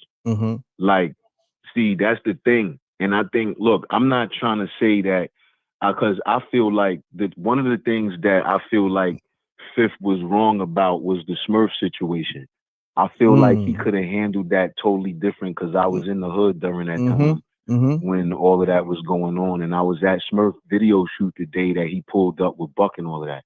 I thought he could have handled that way better.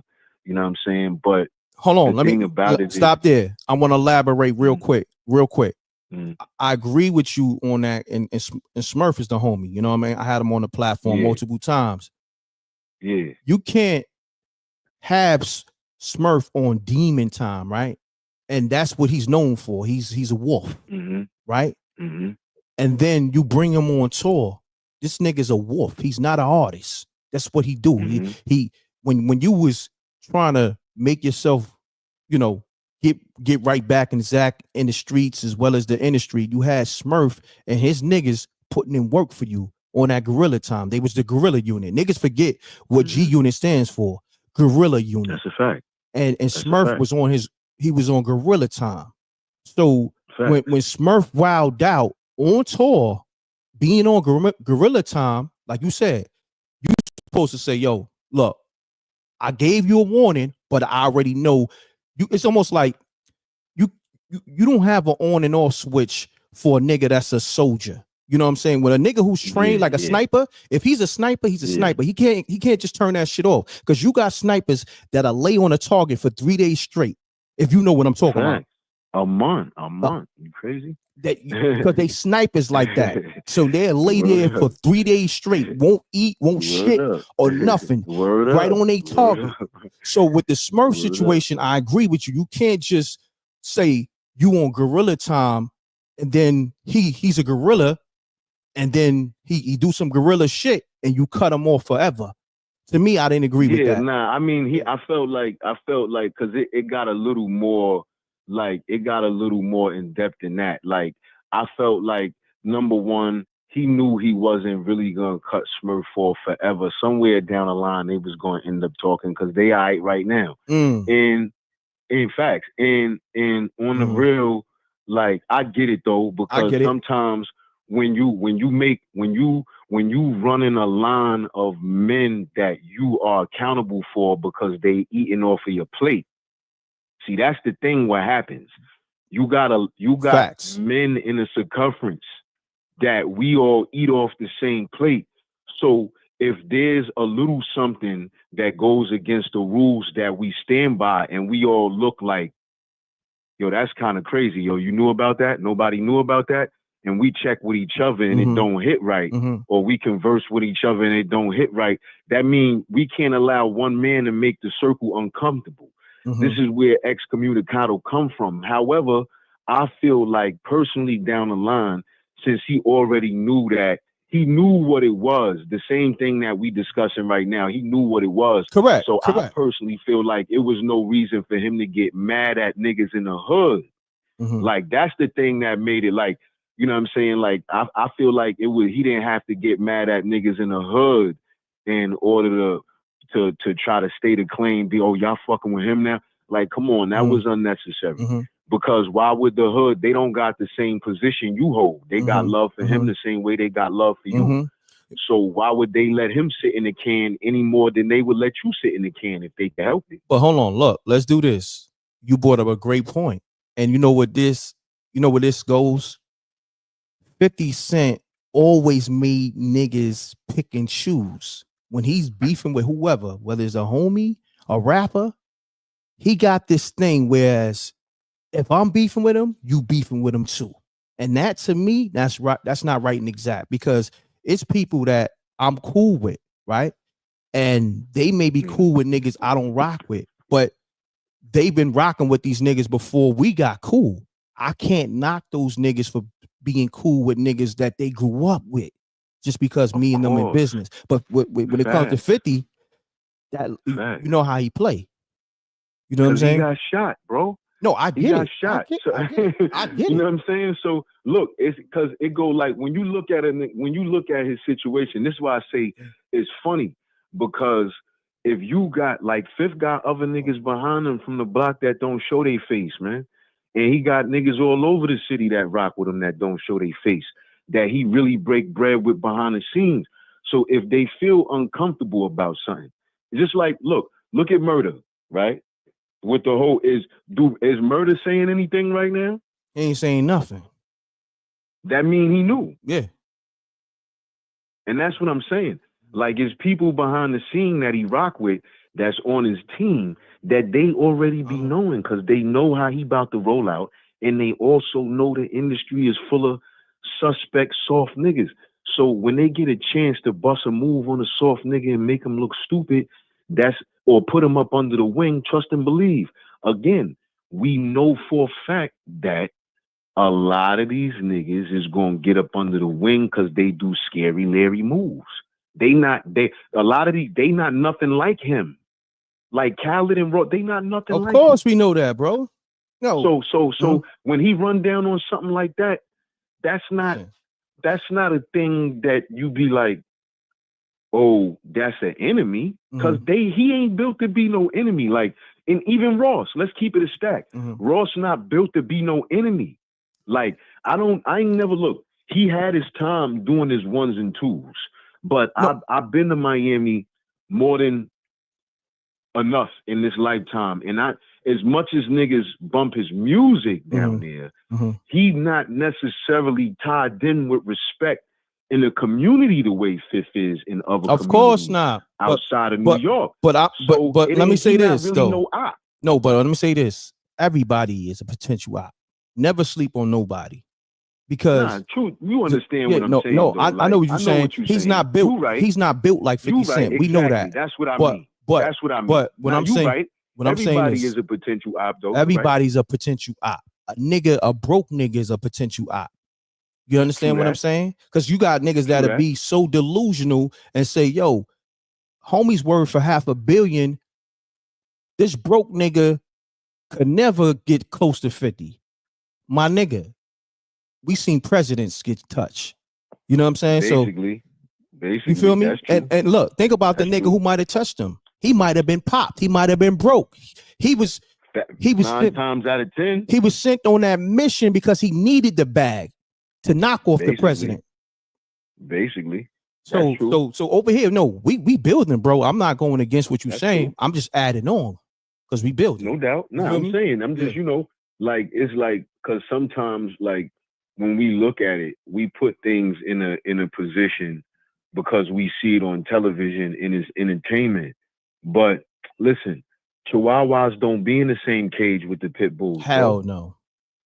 Hell no. The German Shepherds don't be in the same cage with the pit bulls. They don't even put Ketas or Rottweilers in the same cage with the pit bulls, bro. Nah.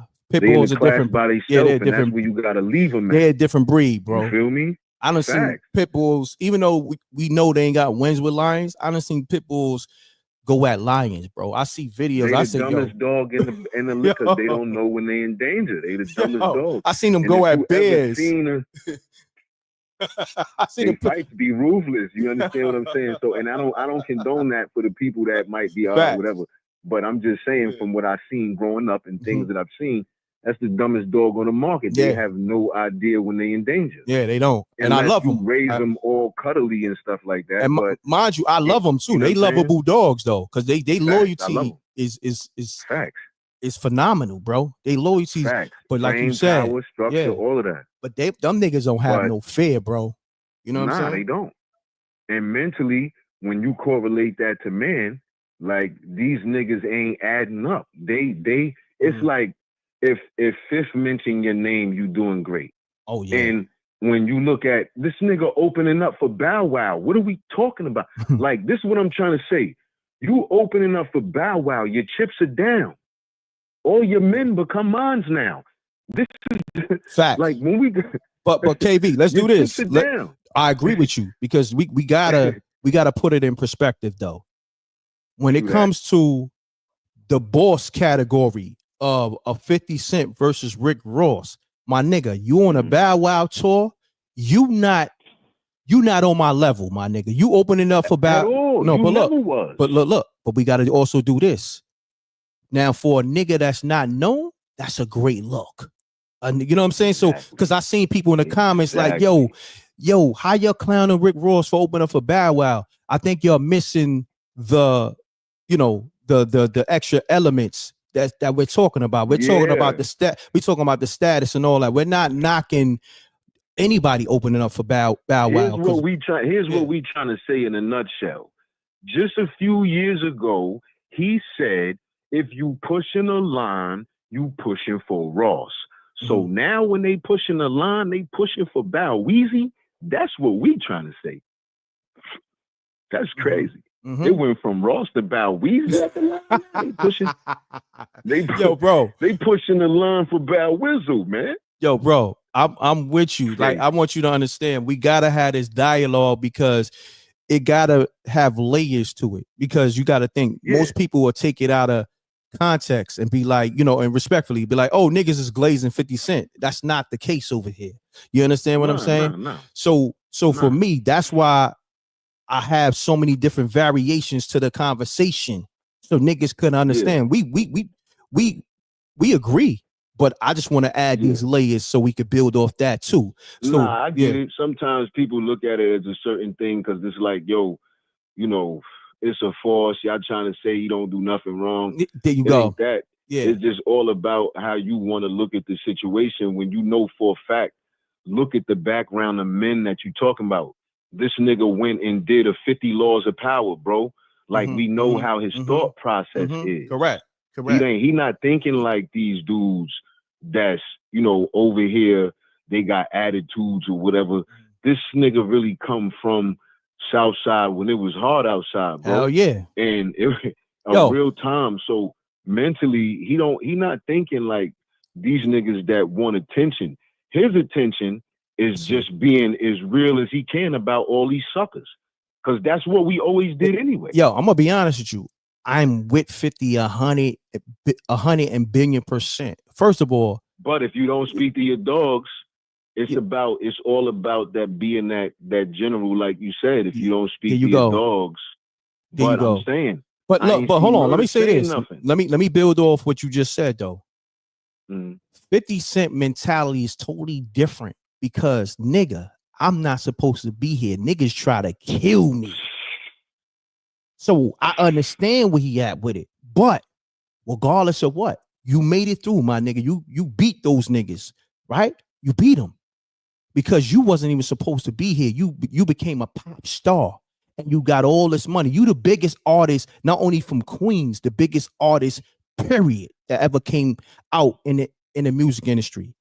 You amongst you amongst the Michael Jacksons, the Prince, but just in the rap world. You know what I'm saying? Like in terms of the impact. That's what I'm talking about. Of course, Michael is Michael. Michael's in a class by itself. But I'm talking about in terms of impact in hip hop, 50 Cent is the Michael Jackson of hip hop. If you know what I mean, in terms of the record sales and impact. Real shit though. You feel what I'm saying? Real talk, B. You feel me? Real talk. And the reason, and they try to give Drake that, I disagree, only because 50 Cent got it all covered. He got the hood as well as the mainstream. And then he took over the film world. You feel what I'm saying? Yeah. So it's Drake different. don't even know the real niggas in Canada. He don't even know the real niggas. There you go. Because the real niggas from Canada always call up this show and let me know what it is. Like, yo, we don't rock with homie at all, right? Yeah, he don't know them. Don't associate us with that OVO shit. They call up all the time. You probably heard them niggas. You know what I'm saying? I mean, I'm real time. I know a few. They don't rock with Son at all out there. Like they don't. So he don't be out there with them. But see, I'm glad we having this type of dialogue. You got to understand, bro. Think about it, right? When you look at these other shows, they don't have this dialogue. It should be one-sided, or niggas is scared. Like niggas is scared of 50 Cent. You know what I mean? They scared of a lot of these industry dudes. They don't. You know what I mean? That's why it's hard to sometimes really listen to a lot of dudes, because don't get me wrong, I get that is a level of people that just they super bash, right? They overly bash, like nothing is good, everything is bad, and whatever. I get that part, right? Yeah. And nobody always wants to hear that. And then you got your other crew where nothing is wrong and they lap riding, right? But there's a balance to all that. You know what I'm saying? You can still respect the art or craft of somebody and look at their mishaps as a person. It's all right. Because if I was rolling with somebody, I would want them to do the same thing to keep my mindset in check on what I agreed upon. You know what I'm saying? Correct. That's how we represent who we are as men. When we say it, we live it out. If we think we can't, then we careful with our tongue and we mind that without saying or doing too much, so we don't necessarily have to commit to what wasn't said. No doubt. Now let me ask you this. This is just a general question, because I'm gonna play the Ross clip. Did you see the Ross clip where he was talking about 50 Cent? Keep it real. You really admire me. You know what I'm saying? Like, nah. I didn't see that. I'm gonna play it real quick. I don't know. You got your screen on? Could you see it? Yeah. All right, hold on. Yeah, I'm looking at it. Yeah, stay on the line. Hold on. I'm gonna play it because I want to get your assessment on this. All right, hold on.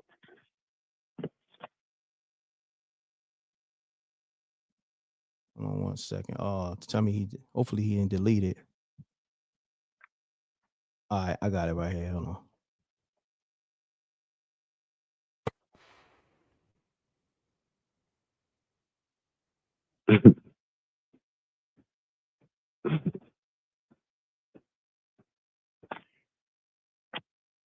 Give me 1 second. Let me take this other shit off the screen. Hold on. The way I dress. 50 Cent, let these people know you really admire me. You love my style, the way I dress, the money I get. And let them know that if you really could, you would put all this shit to the side to do business with me and work with me. It's the truth. I know it is. Because when you see me stand next to Big Meat, your knees buckle. Oh, my ops, friends is my ops. I'm my ops, all that fake talk. But when you see my brother DJ Khaled, you hugged that boy and drooled on his Amiri. You drooled. Hold on, I gotta stop it. That shit made me laugh. I gotta run it back. I would say he's stupid. your man Ross got some comedy with him. You can't front that. Yeah, he's stupid though. Hold on, let me bring it back. Hold on, let me bring it back. Run the lights up. This nigga is a fucking comedian. Hold on. I got you. Hold on 1 sec, bro. 50 Cent, let these people know you really admire me. You love my style, the way I dress, the money I get. And let them know that if you really could, you would put all this shit to the side to do business with me and work with me. It's the truth. I know it is. Because when you see me stand next to Big Meat, your knees buckle. Oh, my ops, friends is my ops. I'm my ops, all that fake talk. But when you see my brother DJ Khaled, you hugged that boy and drooled on his Amiri. You drooled. When you see little bro Flow Rider, you pick that boy up by the waist and lift him up. Woo! And that's your way of saying, Rose, let's put it to the side. I'm really a good guy. And I get it, but it ain't time for that yet. Because when I see your niggas, I don't hug them. I don't speak to them. They po hustlers who in need of facials. Back to the money. Look, I can't really show you all. Hey, yo. Yeah, now that you saw that.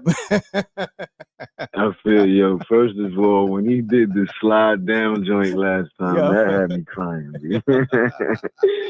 Don't be wildin', but I'm saying, though, in real time, though, like, to me, it's all antics. Like, I feel like he's doing his best to make himself more relevant than he is.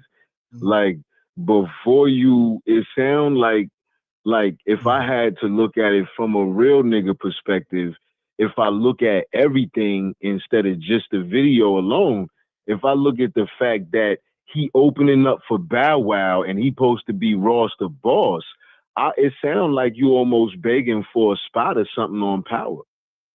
It sounds like he trying to reach out without saying it, but he doing it with ego. Yo, so nobody 100%. won't look at it like 100%. You know Look, I'm gonna say this. That's exactly what he's saying. He's saying, yo, Word, my nigga, like, you know what I mean? and I said this on multiple, I just said it yesterday, I believe. 50 Cent, let's take it to 50 Cent and Ja Rule. They respect each other artistry. Secretly, they respect each other artistry. And I feel like even in this instance, Rick Ross definitely respect 50 Cent musically and all his power moves, because he tried to emulate. Remember, he was going to do a BMF movie when everything happened with Big Meech. Remember, he announced we're going to do the official BMF movie, said. right?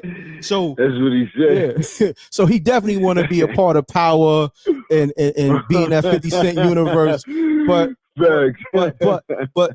I would say this though.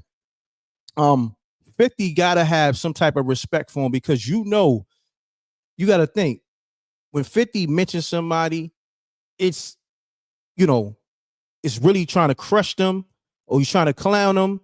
But at the same time, with Rick Ross, when you mention him, you already know he's on the time you on. Like, he's gonna take that and use it for promo and marketing for his car show or whatever else he got going on.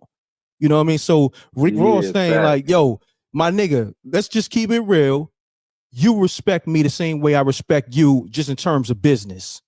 You know what I'm saying? But let's keep it real for the people. You know what I mean? Like, and Ross, he on some, like, let's put it to the side. And he said it multiple times, like, yo, 50 Cent, I'm willing to squash it. You know what I'm saying? But it's impossible. Of course. Why would he put it to the side when you just messed up half a Billy, a whole $1 billion show? Like, Yo. come on, bro. Like, why would I put it to the side? But hold on, like, look. If I put it to the side, the first thing I'm gonna do is ask for a one-on-one in the room and spank your face off. No facts, but think about me? it. You brought up a great point. Now let's take it to this aspect.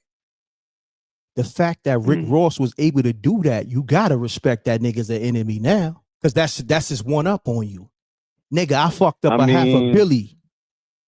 I mean, let's be real. Let's be real. Like, that's like a chicken head getting kicked out the house because she was doing some nonsense, and she like, oh, well, I burnt the room down. Like, so what? I got insurance, mama.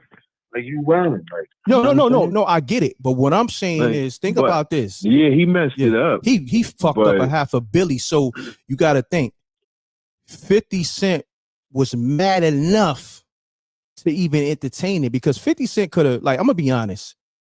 We understand the loyalty thing, but the fact that he entertained it to the level of Rick Ross really feel like, oh, I gotta win, my nigga, and he keep bringing it up. I just stood next to Big Meech and look what you did, nigga. You burnt down. So look, you burnt down your own house. This is what I'm trying to say.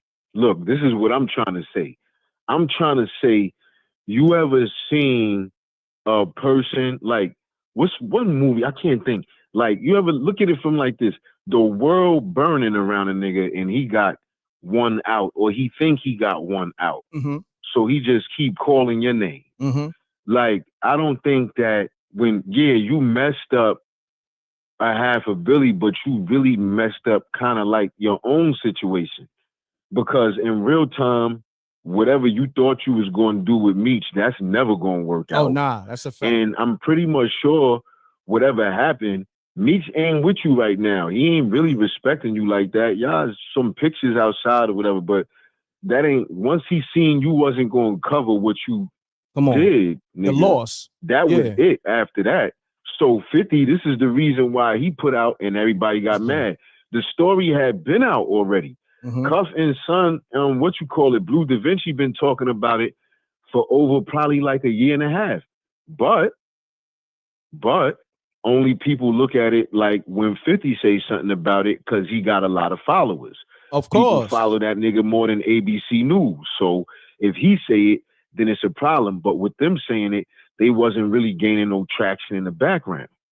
Nah, definitely. He put it out, and he put it out to squash the whole story. So, okay, you thought you was going to make the bread, right? Ha. Now, guess what? I'm going to have Tammy Cohen put out a whole dialogue about it, and we going to get bread off of that. Whatever y'all think y'all going to try to do, scrape it up. Correct. Nah, yo, bro, listen, I'm just speaking on it from a perspective of, we got to give Ross that credit, because Ross been trying to get a one-up on 50 Cent damn near his whole career. Since 50, you came think at it's him. really a one-up, though? I'm talking about, it's not a one-up in terms of, like, it's more so a one-up for social media. You know what I'm saying? It's not really a one-up in terms of, like, business, because you didn't you wasn't able to capitalize off that, because it would have been a real one-up if you did that, right? And then the concert was successful. That would have been movie, or like, movie. Come on. He tried, but you gotta think. All right, let's just say this: Rick Ross, he was able to make the playoffs, but he couldn't win the chip. If you get what I'm saying, you know how some teams, you know, them niggas. Oh shit, where them niggas come from? Them niggas was wheezing in the back.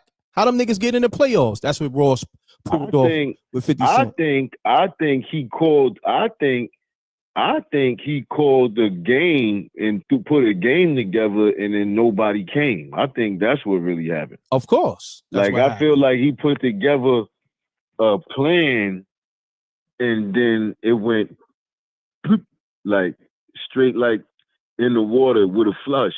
You know what I'm saying? Like, but he did get in the way of whatever he thought Meech might have had going on, because it was really all about him. Fifth already got the bag.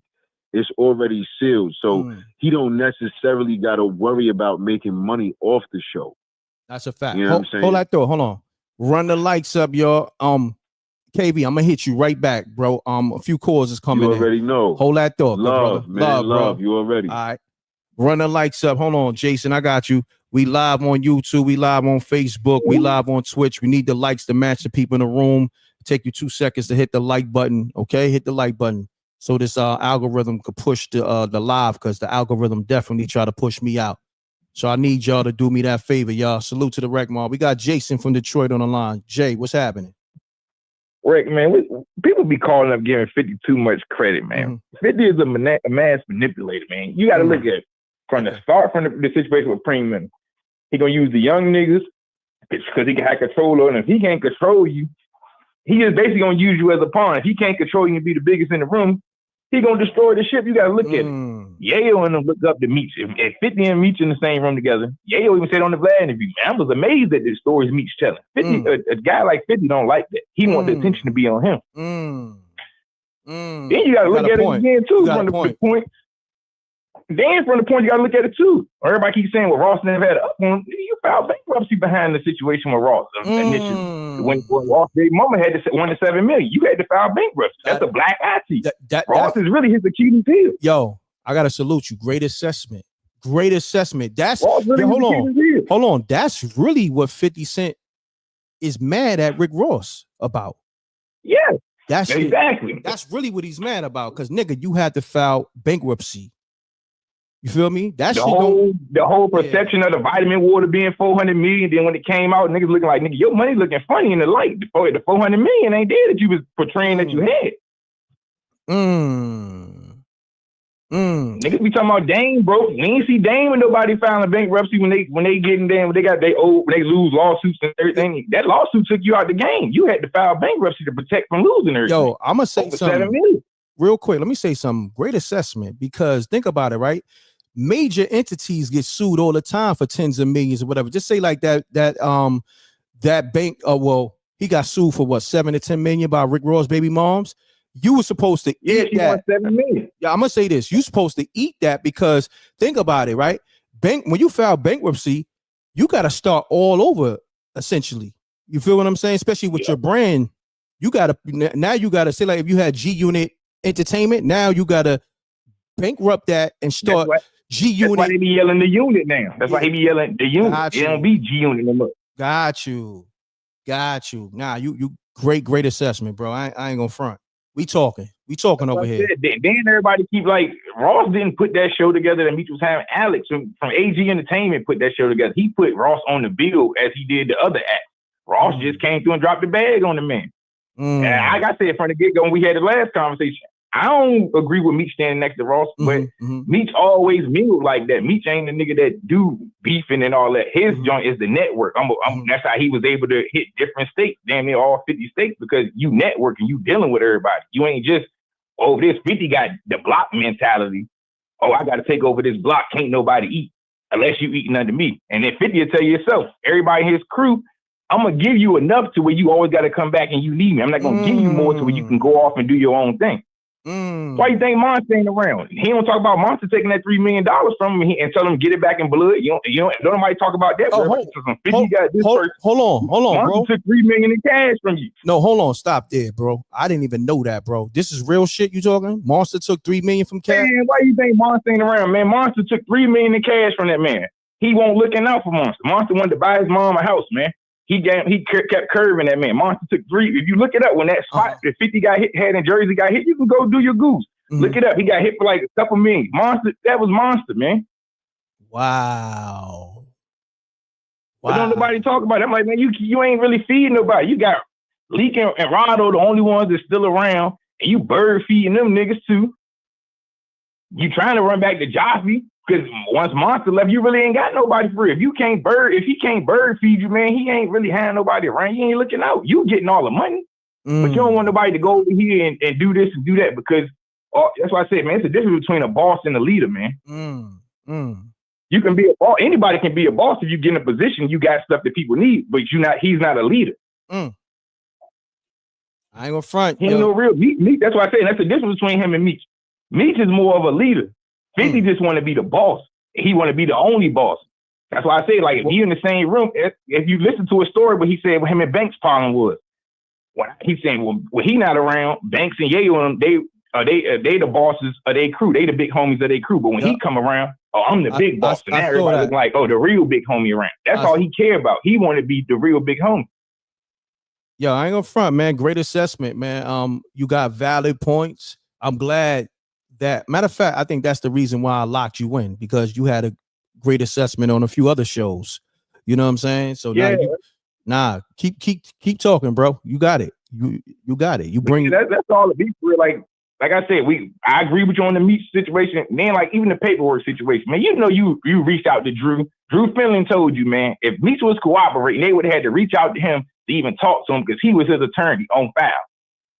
You know the man ain't even tell, then there ain't no paperwork, but you keep playing, and it's like, dog, you see somebody telling you got the same allegations on you. But people give you the benefit of the doubt because everybody like, yo, where the paperwork at? We ain't seen no work on you, but niggas been yelling you a rat since you came out. Everybody you get into it with, go to the feds. Henchman. As soon as you get into him, go to the feds. World. As soon as you get into him, go to the feds. Preem, go to the feds. Tata, go to the feds. Anybody you get into it with, dog, you doing 1-800 weed tips on people, man. Everybody, all the blogs try to turn a blind eye when Boosie said, yo, the feds showed up and shut the show down. Niggas ain't report on that. Like, yo, 50, you was taking credit for that at first. That you had playing a perception game like, yeah, you was behind it. I'm bigger than y'all think I am. Yeah, you bigger than you doing 1-800 weed tips, man. But ain't nobody, you see how nobody covered that. Everybody turned the blind eye. I heard it was the Breakfast Club. I heard it was ticket sales. Nah, man, you heard what the man said, man. They said the feds shut the show down. Wow, hold on. You got me thinking now, bro. So the concert that Big Meech had, it got shut down by the feds? Man, yes, man. You ain't see the joint when Boosie did the I didn't see bad that. thing, man. Everybody was there to perform, and the feds came shut the show down. Oh, that changes up the dynamic. I'm not saying, 50 did it allegedly, but that changes the dynamic. I said I ain't gonna put that bad bone on the man, but when you really look at everything, and anytime you have issue with people people will look at as official in the street, the feds get involved every time. Just look at his track record. Yo, hold on one second. Anytime you get a situation, man, the feds get involved. Hold on, Jason. Yo, my nigga, you in the chat room, you playing games, right? All right, and you know who you is. I ain't gonna give you no light. I put you on timeout a few times. You want attention. I guess you want me to shout you out. My nigga, you got one more time to play with my name. You out of here. I'm giving you your wings. I put you on timeout a few times. Your initials is JL. I'm not gonna give you no more wave than that. I'm gonna tell you, stop playing with me, my nigga. You know what I mean? I know you trolling, you want to get attention, but I'm gonna just send you on your way. I'm gonna give you your wings and get you out of here. All right. So I'm gonna put you on timeout just to let you know what it is. You do it again, you gone. But Jason, continue your assessment, bro. But yeah, man, that's all it be for real, man. 50 is a mass manipulator, man. You know how you have some niggas that just read a book and they take everything in that book and then they try to use it. Like, that's what he do. 48 laws of power in the art of war, man. He lives and dies by it. But you can misuse stuff too, though, man. No doubt. Like, it's good to have the knowledge, but you can abuse your power. And he the one that's going to abuse his power, man. It's like I said, I don't rock with Ross, but he got a point. Man, you rock with Khaled, you rock with Flo Rida, you rock with everybody around him, but you don't want nobody else to go do no business with nobody else. Ain't no grown man, nobody that's really got no hustle that's sitting around and waiting for another man to do nothing for him. No, that's if I'm coming straight home, man, I might have mix and move and make my own money. I'm not sitting and waiting on you to give me no bag.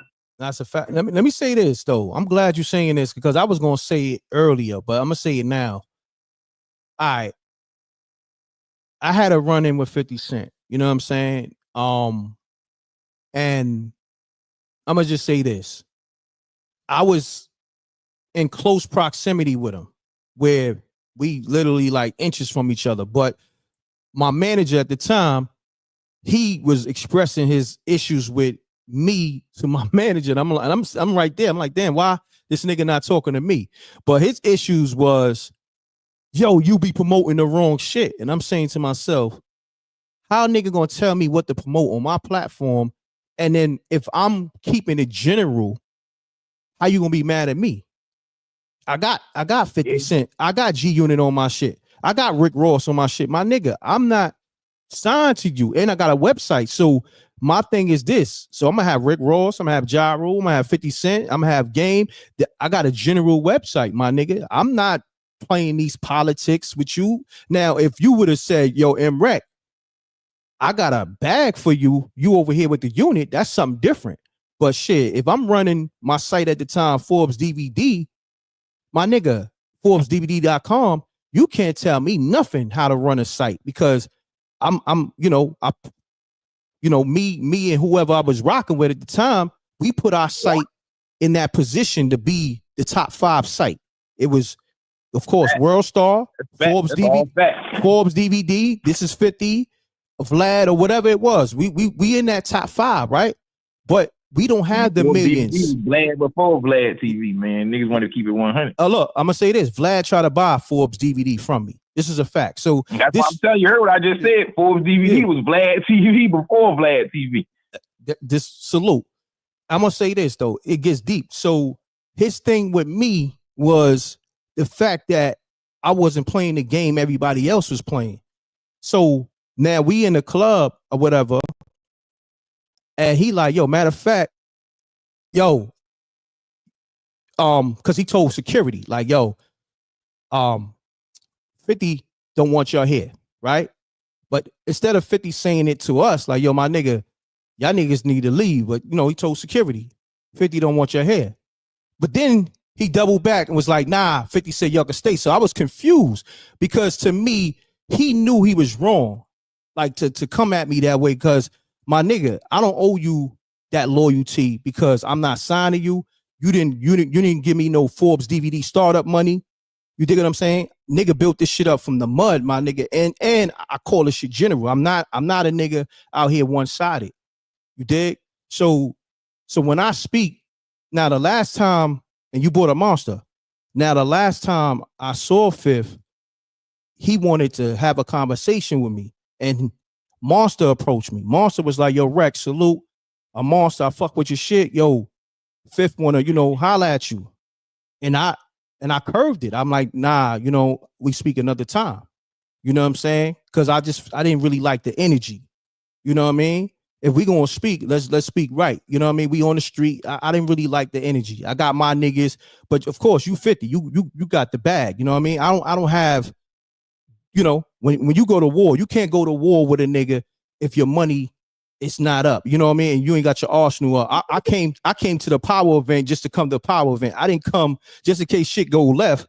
Y'all niggas ain't gonna have me out here caught lacking. You feel what I'm saying? I'm here with I'm here with 3 niggas. My nigga, I don't know how many niggas is in the cut in the back. It'd be 100 Jamaica Queens niggas waiting for me. So I was like, nah. You know what I mean? Tell Fifth respectfully. Nah, we holler another time. But so when I speak, I tell niggas I'm speaking from a different place. Whereas I could still speak on the Meech situation and feel like Meech was disloyal by standing next to Ross. But if I speak personally, the nigga Fifth, be honest with you, the nigga was mad at me the last time we was in the same space together. You know what I mean? And he was mad because he felt like, oh, you promoting the wrong shit. And I'm like, how I'm promoting the wrong shit? I promote when you go at Ross. I promote when Ross go at you. And I promote just in general. My nigga, this is my website. I run it how I run it. You can't tell me how to run my shit. You know what I'm saying? And he want to be in control of everything. And he knew that though. That's why he said, nah, y'all can stay. Because he probably caught himself, I guess being emotional in that moment, but probably like, yo, I can't really hold him to that loyalty because that nigga built his own website. You feel me? Like I didn't give him no money for that. It'd be different if I grew up in South Jamaica, Queens. I grew up with you and you gave me a bag to start Forbes DVD. My thing is, if that's or whatever the name would be, it'll be. And that's why I say I understand, like, if Meech was like a Yale or a Banks, I will understand it more. But it's like, man, it's a difference between love, loyalty, and leverage, man. You got leverage. Y'all did a business situation together, man. You ain't just do all of this out the kindness of your heart. You seen a business opportunity. When Randall Emmett mentioned that being when Tammy ended up getting her life rights from Meech, because she was connected with Randall Emmett. When Randall Emmett asked 50, remember they was business partners at the time, before they had their little fallout, and that's when 50 started that, Have My Money by Monday, I'm Sorry, Fonty, and all that. That was Randall Emmett. She got connected with Randall Emmett. Randall Emmett asked him, yo, do you know about BMF? 50 replied, verbatim was, are you dumb? That's the biggest thing in America, man. They jumped on it. So it's not like, yo, you did all of this and you ain't getting nothing, dog. You that BMF series and them Power series, man, you got $150 million check off of it, my nigga. That money you spent on sending little Meech to the acting school, you got that back, dog. And the little dude really had care for you. And then when you look at it, when you leak the man's text message, man, you ain't never really had no love for that little nigga for real, man. It was always business to you. Cause ain't no way in hell, man, you could just switch on a person like that all behind a picture. You know, the nigga, it was a concert, my nigga. You ain't pull up on Meech like, yo, I'm gonna put something together for you, man. Let me help you get a bag real quick. You running around doing you. Ain't no man gonna sit around, man, especially nobody that used to having their own money and building their own stuff up from the ground. Like, Reck, you ain't gonna come home. God forbid you ever have to even go. The only one that say that. But God, you ain't gonna sit around and wait for no another man to do nothing for you. You gonna make your own moves. Man, you already know. I mean, that's been my whole position in this game from day one. My nigga, like I tell niggas from the music aspect, from the content side, because even like when niggas doing this YouTube shit, the way they doing it, my nigga, I'm the blueprint for that. You dig what I'm saying? Because before this shit was a thing, I was doing this shit. I showed niggas the way. Even your favorite rapper, they know. You know what I'm saying? I can name names and all that, but niggas know what time it is. Everybody know. But in this shit though, the problem with these rappers, they be intimidated when you able to do everything you do without all the millions that they had or all the cosigns they had. Like, how the fuck is this nigga even surviving in this shit? And he never signed one of those deals where they took my publishing or nigga put me up. Nobody put me up. You understand what I'm saying? So that's the difference. And I always been at the cream of the crop of this shit. You feel me? Figuring this shit out on my own and always standing on business for real. Like I stand on what I stand on. I stand on loyalty. But even if me and you may have a situation where we don't see eye to eye, I'm still not going to go against me standing on loyalty. I'm still going to feel like, nah, Big Meech should have, stand clear of the Rick Ross shit. But no matter if me and you got a personal situation, and I'm only speaking on that, so just to allow people to know, I'm not speaking from the same space these YouTube niggas are speaking from. My nigga, I deal with these niggas directly or dealt with them directly. So when I'm speaking from that perspective. So when niggas be saying little shit in the comments, saying fly shit, my nigga, you really have no idea. You know what I'm saying? Why I say what I say. No, you call it straight down the line. I ain't never seen you being biased and just on 50 side. Like, even this topic we having now, the live you having now, you calling them out on it. Like, you calling them out on it. Like, bro, look, I can't jack this. I ain't jacking everything you doing, man. Nah. Like, just because it's you, that don't mean it's right. Like, man, it ain't right. Like, you gotta look at it. 50 played divide and conquer. Look at the Remy Martin, Fat Joe situation. Snatch Remy up. Divide and conquer. Divide and conquer the Jim and Cam and Joel situation. Destroyed Dipset. It's all divide and conquer. If he can divide and conquer, he gonna do it. Exactly. But he gonna play the games too, though. It's all on it. If you're a weak-minded person or not, though, you can let him ruin it. And the thing with him and Ross, like I said, he can't destroy Ross. Yeah, a lot of people look at Ross. I'm gonna say 97% of people look at Ross as the clown he is and a fraud, but you can't knock his business hustle. That's a fact, bro. You can't knock his business hustle. And 50 couldn't destroy Ross. That's his Achilles heel. Like, I don't care what nobody say, man. 50 be punching the air like Trey Off boys in the hood, man. Yeah, that nigga punching the air because he can't destroy Ross, and that's gonna be the same thing with Meech. You can't destroy the brand, man. He ain't gonna be able to destroy that brand. Well, you can keep trying. Then everybody keep saying, yo, he ain't no more BMF. 50 don't own that. BMF Stars own it. You sold that, my nigga. You don't own it. If Stars want to say, man, we gonna greenlight it season 5, nigga, you can stay on. They gonna do them just like Jimmy Iovine and them did with the situation with Game. Nigga, you can either stay, you can participate in the album. We can keep the G Unit logo up there. You can take the logo off. We'll still $30 a few, but nigga, the show must go on. You not stopping nothing, man. Yo, bro, I'm gonna be honest with you. Great assessment, man. Like this was needed. Everybody, all the callers from Michael, KV, a lot of it was like I ain't gonna front. Most of the callers, everybody had a great perspective because we was all able to see eye to eye and really kind of like build from different perspectives. Because this is my thing. I want people to understand. Nobody is exempt. Not even 50 Cent. Nobody is exempt. If a nigga, we gotta call everybody out on they bullshit. And I've been singing this, but I know sometimes shit go over niggas' heads. So this show will let you know nobody get to walk away doing bullshit and we don't address it. You feel me? So if Ross made a valid point, my nigga, you hugging DJ Khaled and all that shit. My nigga, you fucking with my niggas. And Ross said, yo, look, I would never hug your niggas. You feel me? So which one is it, nigga? Do you admire me? You feel me? So that's what I'm that's what I'm saying. That's all I'm trying to bring to the table. If we gonna talk real talk, cloth talk, we gotta bring up all the factors and the variations. Because if we don't, you can't pawn niggas out and then got everybody crash it out, then you go stand next to the niggas. But then if they try to do something for them, for their benefit, then it's nigga disloyal. No, nigga, just because you the boss, man, nigga, you not bigger than the program. That's the same situation that happened with him and slowing up and Trav and him. It's like, dog, you don't want niggas to grow. You ain't feeding niggas, but you don't want nobody else to go nowhere and mix and mingle to make their way. Then you get mad.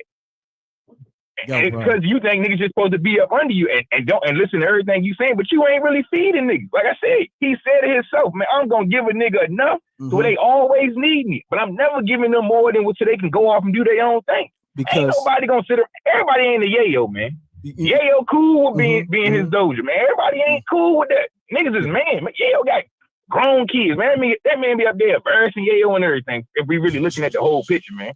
You don't really respect Yayo. I spoke on that earlier. I said, yo, that shit he did to Yayo with him posting the video or Yayo pulling his sweats down. That was crazy. He put Yayo in the bushes. Niggas ain't talking about that. And it's like, you on blast to my little Meech blew the money, nigga. You was in your 40s and blew the money. Floyd, you had to borrow $5 grand from Floyd to pay your mortgage. Nigga, 50 ain't give it to you. Damn. Yo, Jason, I ain't gonna hold you, bro. When we do this round table, I need you a part of the round table, and I'm gonna have my team reach out to you, bro. I ain't gonna front. You got a great assessment. I ain't gonna hold you up. Look. That's crazy. I'm gonna hit you later, man. Talk behind the scenes. All right, no doubt, bro. All right, peace. Bet. Yo, shouts to Jason, shouts to KV and Michael. A lot of great callers, man. I love this vibe, man, with this live. I keep telling y'all this live is a vibe. You're not gonna get this nowhere. Salute to the Rec Mob. Hold on 1 second, caller. I need everybody to hit the like button, man. I need everybody in the chat room run the likes up.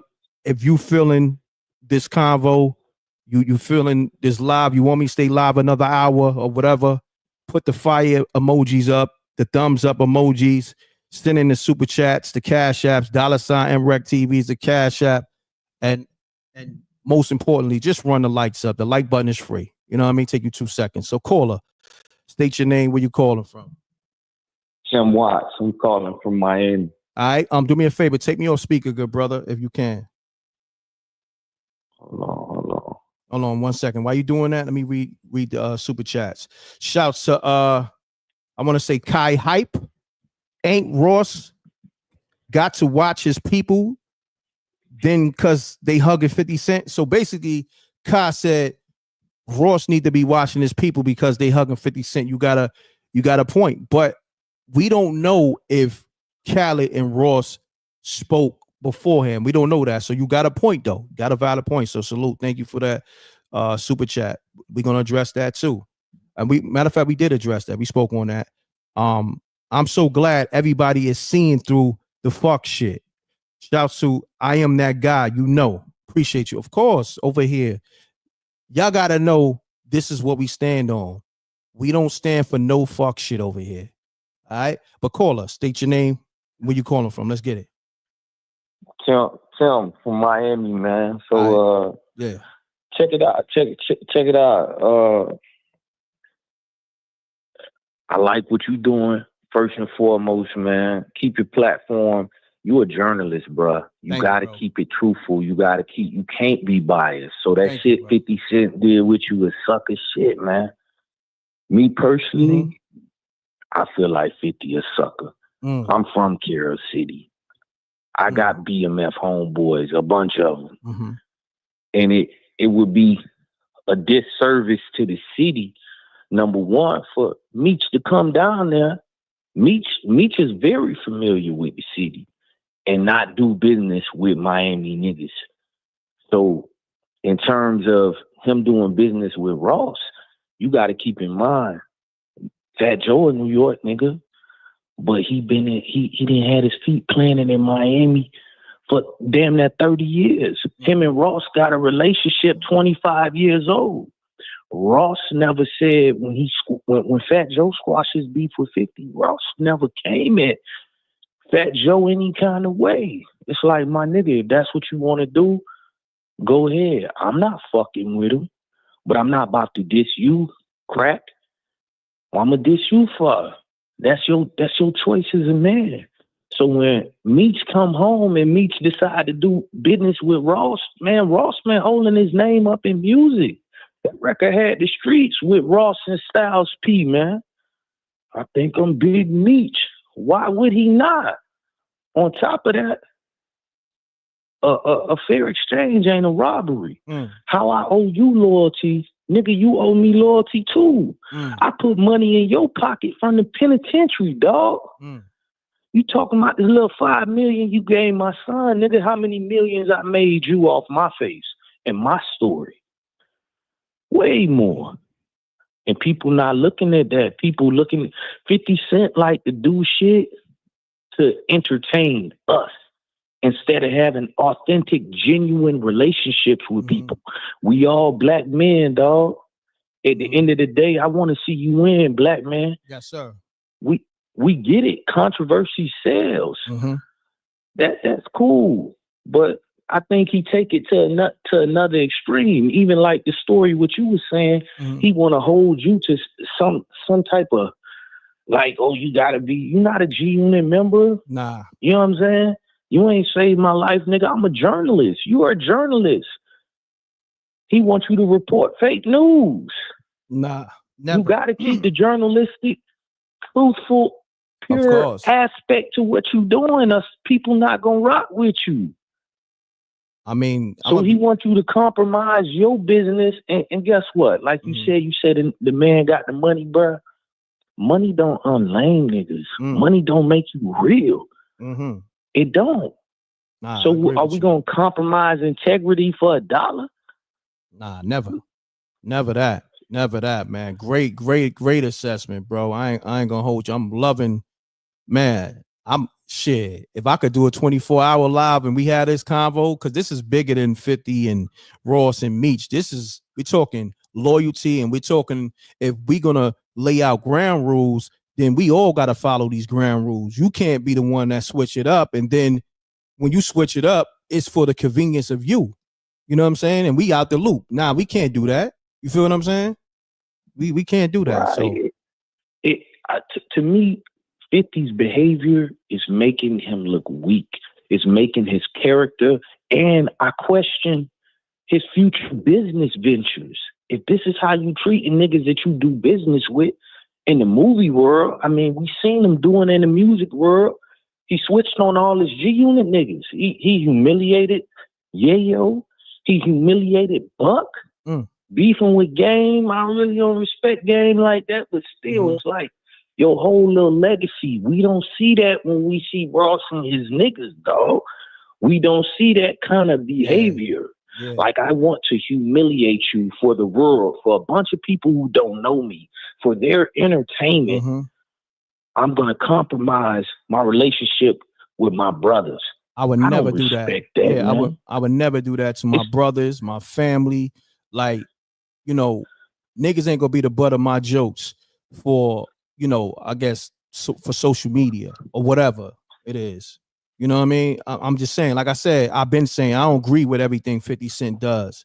Been saying that though. This ain't, I know you probably heard me say it multiple times, but I like to say it all the time so people could get it clear, my nigga.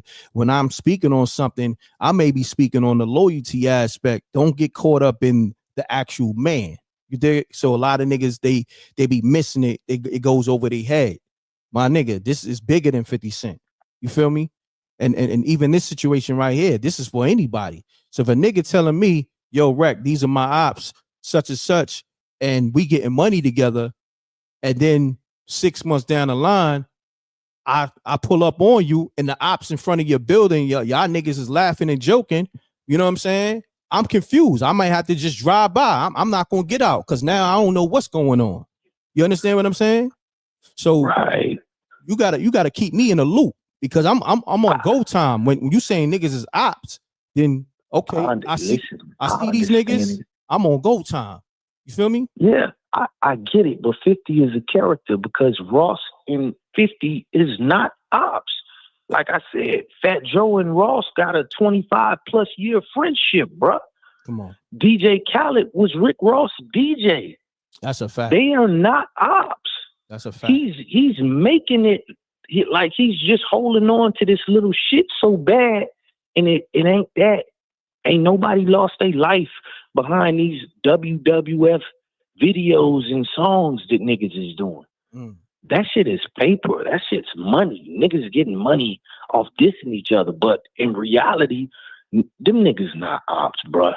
They not. You wouldn't have nobody in your circle. Flo Rida would not embrace 50, bruh, if he really felt in his heart that 50 wanted to kill his nigga.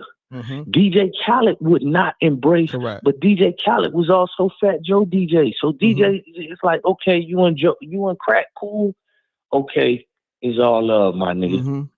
Before that, so them niggas is not like that. They are not on the type of time that from the outside looking in, we think they on. So the carrying on that 50's doing, Lil Meech did nothing to him, and whatever his father does, it shouldn't affect your business relationship. This is what I'm saying. If 50 can fuck up future business ventures by how he's choosing to do business with the people he's already in long-term business ventures with, it's going to make them niggas not want to work with him.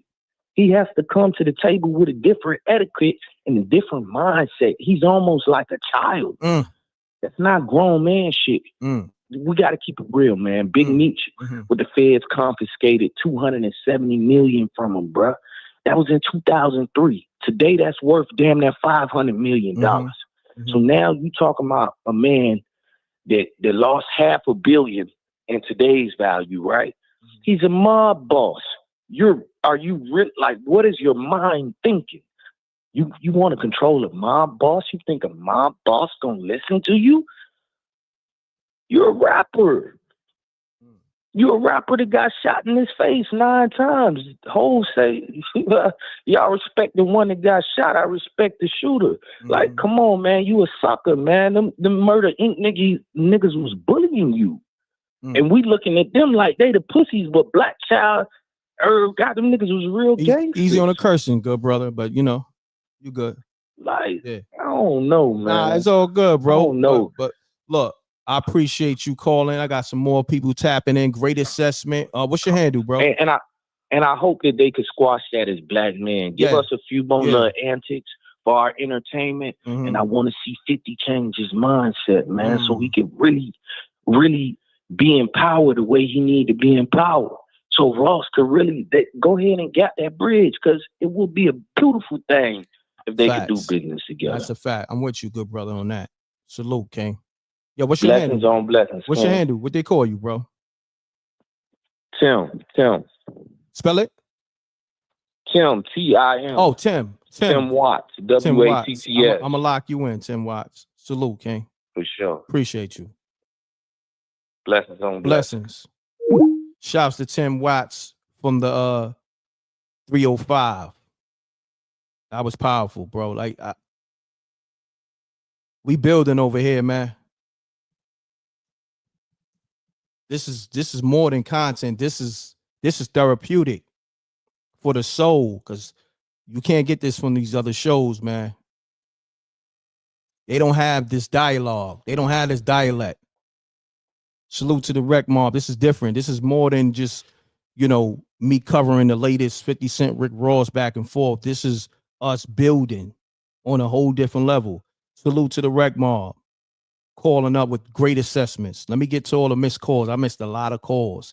You know what I'm saying? I didn't want to cut his wisdom, but let me get to the missed calls. Run the lights up and let me see. I missed a lot of calls. I can't even see the missed calls. Peace. Peace. Right. Peace. Mute your audio, family. I'm good. I'm clear now. You clear. You clear, good brother. State your name. Where you calling from, good brother? Yeah, this is from BK, man. Salute to you. Like I ran into you in like Concal a couple months ago, and you kept it real. You had me up and everything. So salute to you for that, man. Oh, salute. But salute. Mm-hmm. Yeah, they, a lot of people don't do that. They'll shun you and all that, but you kept it 100. But appreciate real that. quick, cause I'm at work, so I'm gonna keep it short. But I'm gonna just say this, Ross. Musically, you gotta respect Ross. His hustle, money wise, you gotta respect Ross. But he has been a carbon copy of 50 since he came out. Everything 50 done did, he done tried to do it in a different way or in the same way, kinda. So 50 came in the game beefing. What Ross do? He tried to beef with 50 for no reason. 50 real beef with murder in them, that was real street beef. So to compare Ross's reasons to beef with 50 and then 50's reasons to beef with John and all them is two completely different things. So I hate when people try to compare those two beefs. Like, it's not the same. But two, 50 go buy a boxing mansion. What Ross do? He go buy a boxing mansion. 50 get into the boxing world. What Ross do? Ross tried to get into the boxing world too. It didn't work out for him though. 50 got the stars. Ross tried to get on stars years ago too, but it didn't work out for him. So a lot of people don't realize, bro. Ross, he's saying 50 admire him. Ross been admiring 50 since day one. I mean, that's what we were saying. That's what we me and KV, we definitely acknowledge that. But keep going. That's a fact. That's a fact. But but I do agree with people though. Like everything 50 do, and I'm a 50 fan, but everything he do isn't right. Like especially how he treat like Banks. Like how he do Banks, I think is the craziest in the world. Like he do Banks so dirty, and Banks don't never speak nothing bad on his name. But I do agree with people on that. Like he do got that. Yo, if you don't rock with me, I ain't rocking with you. If you rock with this person, I ain't rocking with you. But people got to understand, like y'all said earlier, his mentality. Like dudes are saying them that. Dude trying to take that man's life, bro. Correct. And he made it on top of everybody else that tried to take his life. So his mentality towards, yo, if I don't like this cat and you gonna do business with him, especially if I done business with you first and I done put money in your pocket first, and then you gonna go and do that, I can't rock with you. And I don't see how people could think that that's wrong, bro. Like I don't see how you could think, yo, if I came to you as a man, and yeah, it's a business thing, so I'm helping you and you helping me at the same time. I might be getting a little bit more money than you because it's my emotion that's putting everything in play, but you still eating, bro. Like at the end of the day. So for you to go mess with somebody that constantly calls my name out, you know I don't rock with him. You know he don't rock with me, even though I might rock with Fat Joe and DJ Khaled. Well, he don't even rock with Khaled. That's like a son move more than anything. I put my shoulder over you. I take a picture with you, and I did all that to your moms and all this stuff. I done violated you crazy. I put my arm around you in the picture. You look like a son now. That's not that I'm trying to be next to you. You look like a son. And DJ Khaled had the sad face in that picture. Like he ain't look comfortable. Like come on, man. So I was looking like a puppy. Yo, bro, great assessment, bro. Appreciate you. What's your handle? All right, brother. What's your handle? Yo, Ant from BK, bro. No doubt. Salute, Ant. Let's get it. Peace. Peace. Peace. What's happening? Ain't nothing wreck. Ain't gonna tell you no lie, man. But some of the stuff that I heard just now, you got a lot of brothers. They saying, that them is cool and this and that. I don't think that really, because if a brother sue you, right? You gonna be cool with that brother? Hell no. He sued you for $7 million or whatever the millions that he sued you for. But let's do this though. No, not to cut your wisdom, but let's do this. And nobody really wants to say this. I think I seen one person in the comments. 50 Cent started that shit with Ross, right? 50. Nobody told 50 to post Rick Ross baby mom's porn on his website. So, you know. But ask yourself the reason why he did that. I know we know why he did it. The clown Rick Ross. We know why he did it. Of course. Because you know, this is what he does. And it cost him. And so look, it cost you. Look, you trying to clown Rick Ross. Rick Ross got with his baby moms and lawyers and said, you know what? You go sue that nigga. Here go the money for the lawyers, and we gonna eat off that nigga. You understand what I'm saying? So it goes back to what the homie Jason said. That's really what 50 is mad about, because he had to bankrupt his brand because he didn't want to pay that lawsuit money. You know what I'm saying? And the fact that Rick Ross was, I guess, the sponsor behind his baby moms, because he definitely let it be known. I think he was public with that shit. Like, yeah, he posted my baby moms on his website, but now that nigga got to pay. He got to pay that $7 million. You know what I'm saying? So that's really what 50 is mad about, because Ross, now that I'm thinking about it, Ross got 2 ups on 50. If we really gonna be, you know, we gonna keep it official, it's the lawsuit. Shouts to Jason, because I didn't forget it, but I'm glad he brought it up. And then also the $500 million potentially with the BMF brand that Ross messed up by having Big Meat stand with him. So Ross essentially got 2 ups on 50. He was just one of those that got in between the beef that was already going on. Mm-hmm. That's where I look at it, because Meat just, you know, Ross pulled Meat into that situation, and they was already having beef. So it's like, man, you pulling me into this beef, and I ain't got nothing to do with it, but you still had to pay that bread to my baby mama for doing what you're doing. So he's looking at it from both ways. That's the way I see it, though, Rex. No I ain't gonna doubt. tell you no lie, No, dog. great assessment, bro. I appreciate you tapping in, man. What's your handle?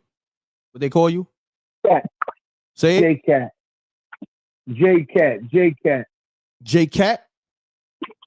Yes, sir. All right, J-Cat. Where you calling from? BK. BK. Salute, King. Appreciate you. BK all day. Salute. Let's get it, man. You know we're gonna have real conversation over here, man. It's never one-sided. We're gonna call it down the middle for what it is. Shouts to Chancellor at Large. Caller needs a history lesson. 50 started the beef because Ross and Khaled didn't acknowledge him right at the award show. Look, I'm gonna tell you this. A lot of y'all don't know. Rick Ross was reacting when he did Mafia music, because I remember the vlog. So like I said, I had the website. So I remember 50 Cent kept saying, yo, Rick Ross keeps standing next to Fat Joe, I'm going to have to go at him. So when 50 said it like once or twice, the nigga Rick Ross just wound up dropping Mafia music, because he's like, yo, this nigga, how he going to tell me who I need to stand next to? I'm not down with him. You know what I'm saying? So that's how that really went down. I remember the vlog. I remember 50 doing a vlog or two or interview. Like, yeah, Fat Boy keeps standing next to this other fat nigga. That's when he was beefing with Fat Joe. And then Rick Ross kind of just said it with the music. See, if we're going to talk, we're going to go to the nitty gritty. We're going to go to the beginning. We're going to go to the origin. A lot of y'all just see the Mafia music. It was before Mafia music. Peace. Peace. What's happening, fam? What's up, man? It's L from Lang City. What's going on, bro? L, what's happening? Shouts to the whole Atlantic City. What's going on? Shit, man. I'm just want to talk about this Ross and 50 Cent shit. All right, man. let's get it, bro. For one, 50 and Flo Rida, they always been cool. So this ain't nothing new. They've been cool forever. They've been doing business for years. Mm-hmm. You know what I'm saying? Mm-hmm. And DJ Khaled, he was just a casualty at war. He ain't really had no real problem with Khaled just because he was cool with Ross. Mm-hmm. He already said people was at his mom's and all that shit. So he ain't looking at Khaled as no threat. They ain't nothing to him. Mm-hmm. And how long did you think it take to put up a studio? A year? You supposed to have the studio up and running It takes time when you dealing with that type of acres and shit like that. That shit takes time. That's why I was like, you know, it takes you need permits. Of course. But see, me, I know, because you know what I'm saying, I deal with properties and you know, you got to get permits and all that other shit. But also, you got to understand, I'm also in the business of entertainment. So I got to cover it as is. You feel what I'm saying? And not take a side. Right. I know what it is. I don't know how anybody can take Ross serious though. He's a clown to me. Like I can't. Every time he talk, he just seems like he's just full of it. Yo, but see, that's the funny thing about it, right? Think about this, right? He is a clown, and I said it multiple times. He's delusional. But if it wasn't for his delusion, look, if it wasn't for his delusion, he wouldn't be able to have this 20-year plus career. Because think about it, when the CEO shit came out, niggas thought he was over, and then 50 was clowning him. You know what? That's when the game started changing. When people started wearing tight jeans and being soft, that's when the game started changing. So he fitted right in with all the bullshit. What was going on with hip hop? No, you're right, but he still had to be proactive to hold his career up because all the real niggas was like, "Oh nah, this nigga was a CEO." Because remember, before that, Ross really had the streets because you know you got to think when that hustling dropped, that shit was a wave. You know what I'm saying? When that what drop? The hustling. Remember, his first record was hustling. Yeah. Every day I'm hustling. That was all right though. Yeah, but it was all right. No, but it was a wave though. I remember in the clubs and all that. It had a wave. You got to think it's a nigga that niggas don't know, and he caught one. Right. And that shit, it wasn't just a down south song. That shit was ringing off in New York, the South, West Coast. That shit was ringing off everywhere. You know why? Because everybody can relate to hustling. You feel what I'm saying? So he caught one. Got them little singles after that. They ain't really do no noise until you started people calling out 50. Then you know how that go. Correct, bro. But nah, you great assessment. Man, I appreciate you calling, man. Let the people know who you be. Let the people know who you be again. What's up, bro? This L Plaza representing Land City. I stay tuned in all the time. Every time I see you, thank you, bro. Running, I'm always tapping in. Thank you, L. Salute, King. Yes, sir. Land City, stand up. One. Run the lights up. I'm gonna rock out another 30 minutes or so. I need the lights to go up though. Salute to the Reckmar. Salute to Counselor at Large. Drake save Ross. You put that in the chat room. For some reason, if I miss your super chat, the StreamYard is bugging. So I'm trying to, make sure everybody get their looks, but I may have to, shout you out next show. But it's getting it's freezing up. I see them, but then they go away. Shouts to Counselor at Large once again. Ross and Khaled were casualties to the 50 and Fat Joe's beef. Facts. See, the fact that Counselor at Large, that's a gem, because I pretty much said that, but the fact that you're saying that, you're getting it. I be wanting people to understand, man, if we're going to talk this hip-hop shit, let's go to the origin and really have the conversation. If you don't have the information, sometimes you just got to listen. You know what I mean? Like, and I tell niggas, I really do this shit from a different level, but I still let y'all rock and have your voice and your opinions. But at the same time, I'm going to give you the information just in case you don't know. And sometimes I forget stuff. People remind me. So salute to all the callers. Remind me, because I don't remember everything. Or when they do mention it, I'll be like, oh, yeah, you're right. So shouts to Jason and even KV. Different people that called up and had great assessments. You know what I mean? Each one teach one, man. That's what we on. We building, y'all. Shouts to Call at Large again. Caller needs a history lesson. 50 started the beef because Ross and Khaled didn't acknowledge him right at an award show. Yeah, I know, but I gotta sometimes I forget if I mention somebody's super chat, so I just do it just to do it. If I say it twice, just bear with me. I just want to make sure the people that support me get their look, because that's just what I'm on, bro. I appreciate everything. I'm grateful. Because ain't nobody got to do nothing for you. I wake up every day with that mentality. That's always going to be my mentality. I'm never going to feel like anything's a given. I treat every live or every upload like I never got a view, like I never got $1 off this. You understand what I'm saying? Regardless of how many years I've been doing this, nothing is a given. You feel me?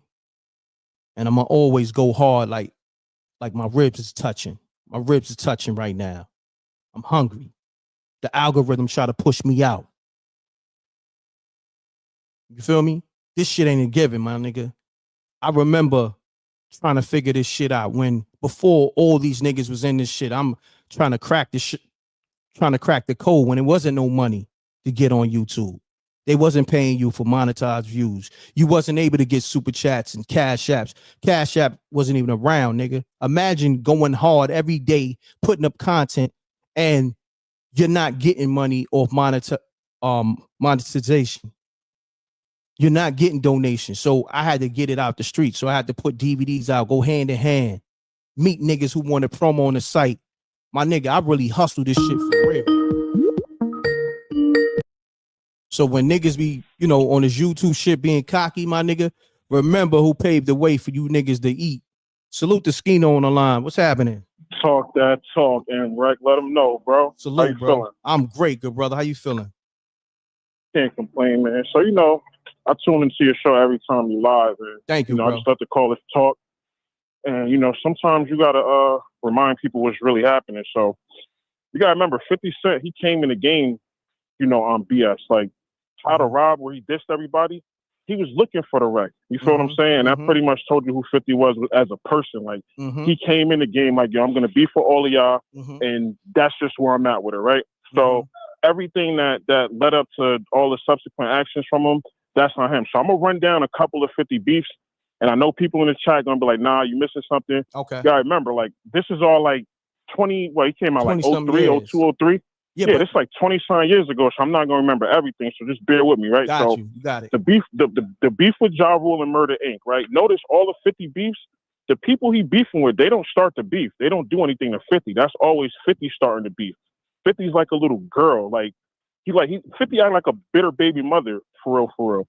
So the beef with Ja Rule, that's because Murder Inc. was linked to the Supreme Team. Now, if me and the homies getting money and one of the homies try to kill you, I mean, obviously that's going to be between all of us, but we doing our thing over here. They doing their thing over there. That's between you and Supreme Team. You feel what I'm saying? No matter what accusations you want to make or assumptions you want to make as far as us funding them or them funding us, none of that matters. Like, your beef is with that man. He tried to kill you. Like, if you really want to go get back, go get back. You're not about to sit here and beef with 50 people that have nothing to do with the situation because you got beef with one person. The beef with Ross, Fat Joe, Khaled, all of them. The previous caller, right? That started at the award show. I think that was the BET award show where 50 went to go dap Ross up, and like they just never dapped him. Nobody acknowledged him. He started the beef with Ross from that. So that is correct. The beef with Jadakiss and the Lox, that comes from them doing the song with Ja Rule, New York, New York.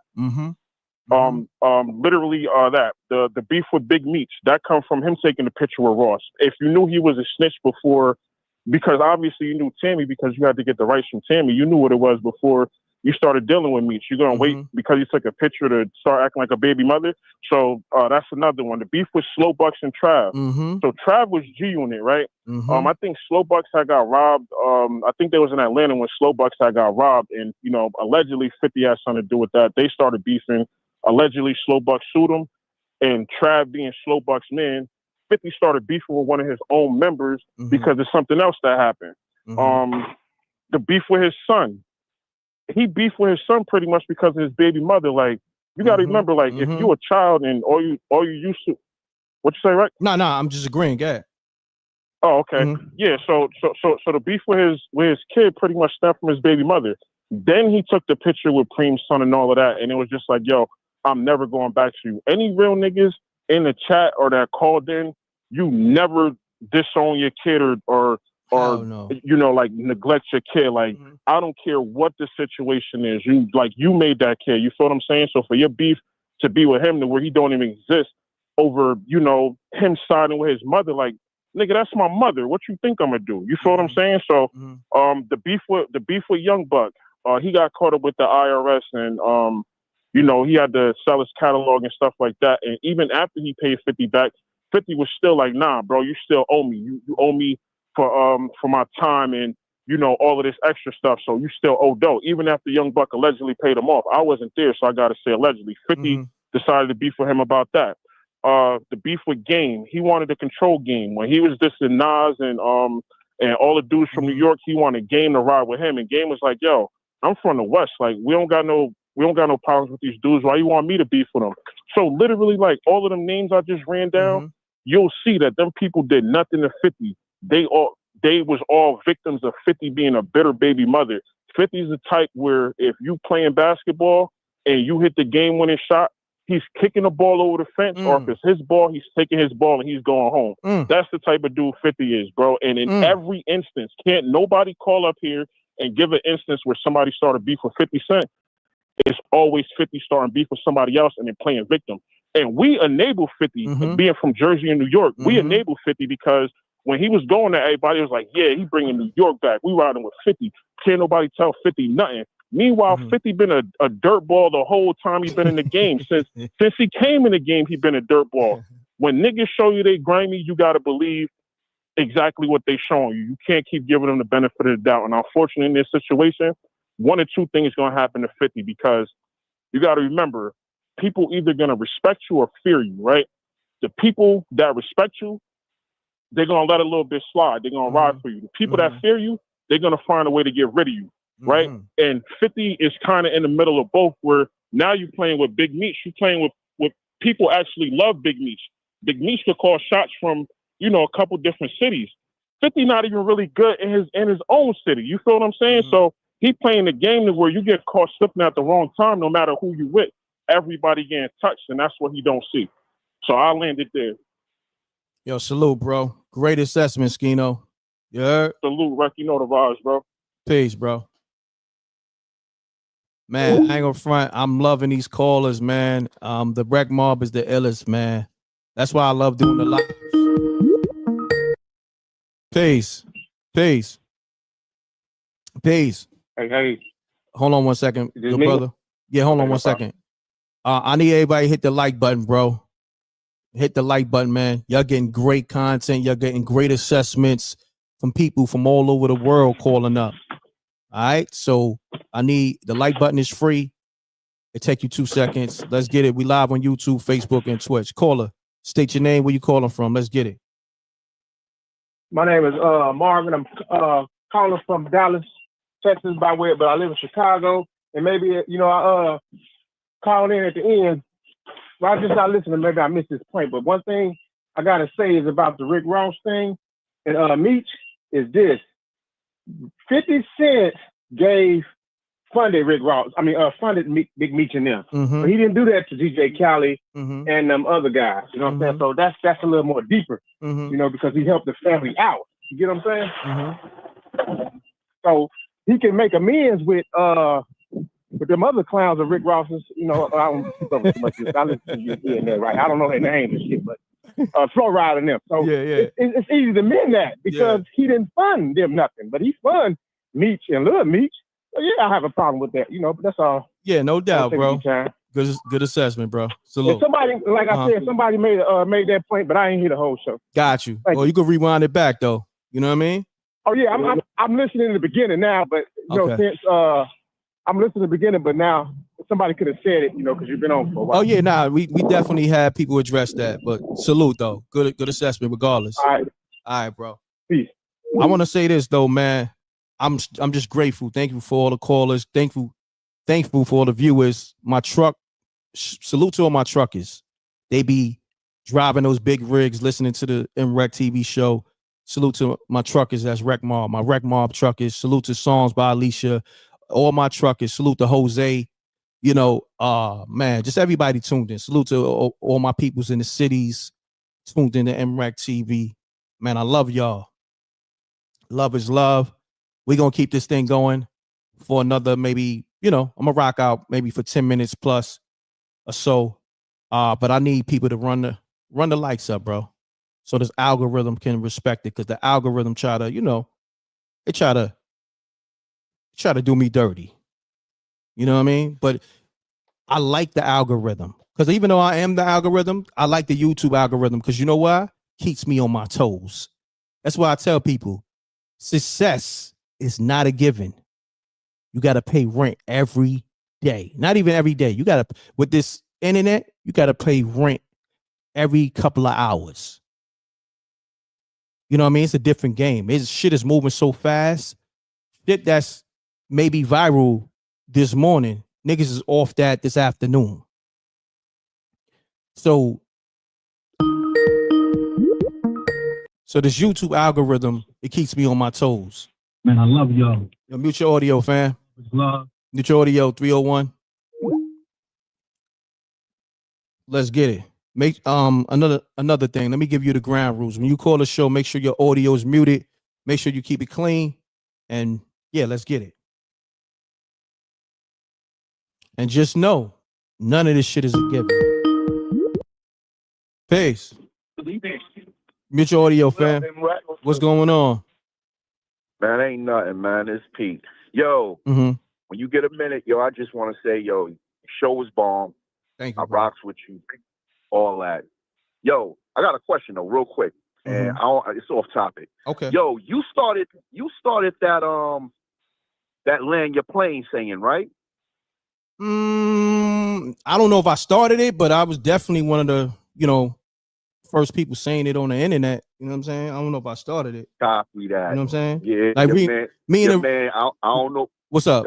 Hello? What you about to say? I was gonna say I don't know real quick. I don't know if your man I don't know if you and Star cool, but yeah, he got his people say, I'm gonna land my plane. I'm like, oh no, hey, no. Star's my brother. Star's my brother. And all right. No. And Star audience, me and him shared some of the same audience because we promote each other. So a lot of the people say, like, for instance, if I go in his live and I'll be like, salute, they be like, Wreck Marv, salute. Right. A lot of people in the chat room. So it's all love. That's my brother. No, and I'm gonna say this. Star paved the way for M.Reck. Let's just say this. I'm grateful. Star, listen. Star is a pioneer. I came after. Star opened the doors for me. So, if niggas over there saying land my plane, whatever, it's all love because that man opened the doors for me to feed my family by the fort. Look, by the fort. And then when I met him, he embraced me and gave me, he introduced me to somebody else that gave me the Birdman GTV liquor sponsorship. So Star is a real one. Like I hit Star one day. I said, yo, Star, I see you sponsored by GTV vodka, the Birdman liquor. When that shit was lit at the time, when Cash Money was Cash Money and Birdman had the liquor in the video. Right. Star was like, yo, holla at my man Shabazz. He gonna lace you. Shabazz laced me, introduced me to Rico, and the rest is history. You know what I'm saying? So salute to Star. So you feel me? Star's a real one. Star's a real one. But no, I appreciate you looking out for me because it is a lot of niggas jacking the lingo over here and the whole swag. And that's that's what I be hating. It's like, yo, just come up with your own lane. You know what I mean? And your shit is fire, boy. I ain't gonna hold you. Thank you, bro. I listen a lot to you, man. Whenever I get a second, I try to tap in. So, I'm like, yo, I feel like, yo, Wreck Marv, yo, if I'm gonna be a part of it, I'm gonna protect it. Oh, thank you, bro. I heard, I was like, yo, I appreciate that. Yo, hold on, I gotta lock you in. Hold on, I gotta lock you in on that because I appreciate people looking out for my best interest. Hold on, with the where the address book at? Hold on one second, good brother. Stay on the line. Yeah, no question. So you ain't got no assessment? Because I appreciate you looking out for me. But I got a little something. Okay, you got the floor. We on that Rick Ross and 50 Cent thing, right? Yeah. What's your handle? Let me lock you in. What's your handle? All right, it's PD Low. All right, spell that. Uptown PD, either one. Spell that. PETEY PETTY. Okay, I got it. Say that. PETEY. TEY. You spell it totally different. Yeah. Come on, Wreck. We gotta be different. I respect it. I had to get it right. Yeah. So PD Low, you got the flow. Yeah, that's it. You got it. So, Gad, I want to hear your assessment on this Rick Ross 50 thing. All right. So, as far as Rick Ross, man, he need to calm down because he ain't like that. And Canada showed us that. Canada put the beats on him with his people. So he ain't really like that. And he need to be easy because it's like, yo, you've been beefing with 50 Cent for damn near your whole career. Y'all been beefing. When y'all gonna stop? Enough is enough. That's all I got for it.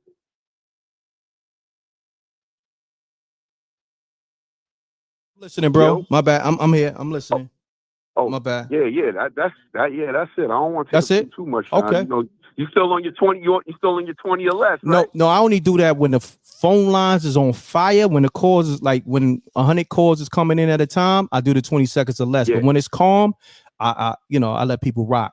You know what I'm saying? Well, Okay. and then that's just me because I got to get back in the algorithm. The algorithm pushed me out because I was, handling other business, and I didn't go live for 5 days. They pushed me out the algorithm. The algorithm. So people don't even get my my alerts when I go live. So now I got to work my way back. So once I work my way back, I say probably in another couple of days it's gonna be back lit where it needs to be, and then I go back to the 20 seconds or less. You know what I mean? But for right now, it's a calm live.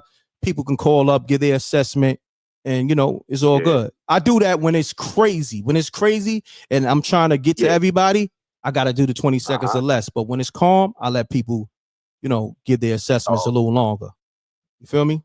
Yeah, well, yeah, I definitely feel you. Well, I mean, that was basically it as far as how I feel about that 50 and Rick Ross thing. You know what I mean? It's like, yo, if y'all gonna box, do something. Like, yo, all of this, chitter chat back on this internet stuff. Like, yo, come on, like, stop. Nah, Yo, he got I an agree with ugly you. car. He got an ugly Lamborghini. Nigga, if you mad about what kind of car he got, nigga, why are you trying to invite him to it? Yeah. Like, it's crazy stuff like that. You know what I mean? It's like, yo, come on, man. At the end of the day, we men. That's a fact, bro. We men. Salute. Yo, So PD man Low. up. I got to get to these other callers, but thank you, bro. Salute. Yes. Great Yo, assessment. all love, right? All love, bro. All love. Peace. Peace to the Wreck Mob. Yes, All sir. right. Peace to the Wreck Mall. Let's get it, y'all. This is the livest show, and I'm here. Caller, state your name. Where you calling from? Yo, what's good? It was good. It's Panther. I want to make one more assessment. What's up, Panther? I know a lot of people not feeling this brother because of the stuff that he did, and we really don't know because we American. Everybody is proven innocent. Well, you're innocent until proven guilty. Okay, who you But talking about? I want to talk about how 50 be kicking down his brothers when they down. Okay. You know what I'm saying? When they like for example, like Puff. Mm. I know a lot of people who don't rock with Puff and all that, but me being raised, you know what I mean, a young Black American and all that, I was taught that we are innocent to proven guilty, knowing that the system is always stacked up against us, meaning from way back in the day with OJ, from Bill Cosby, and then so on and so on. You understand me?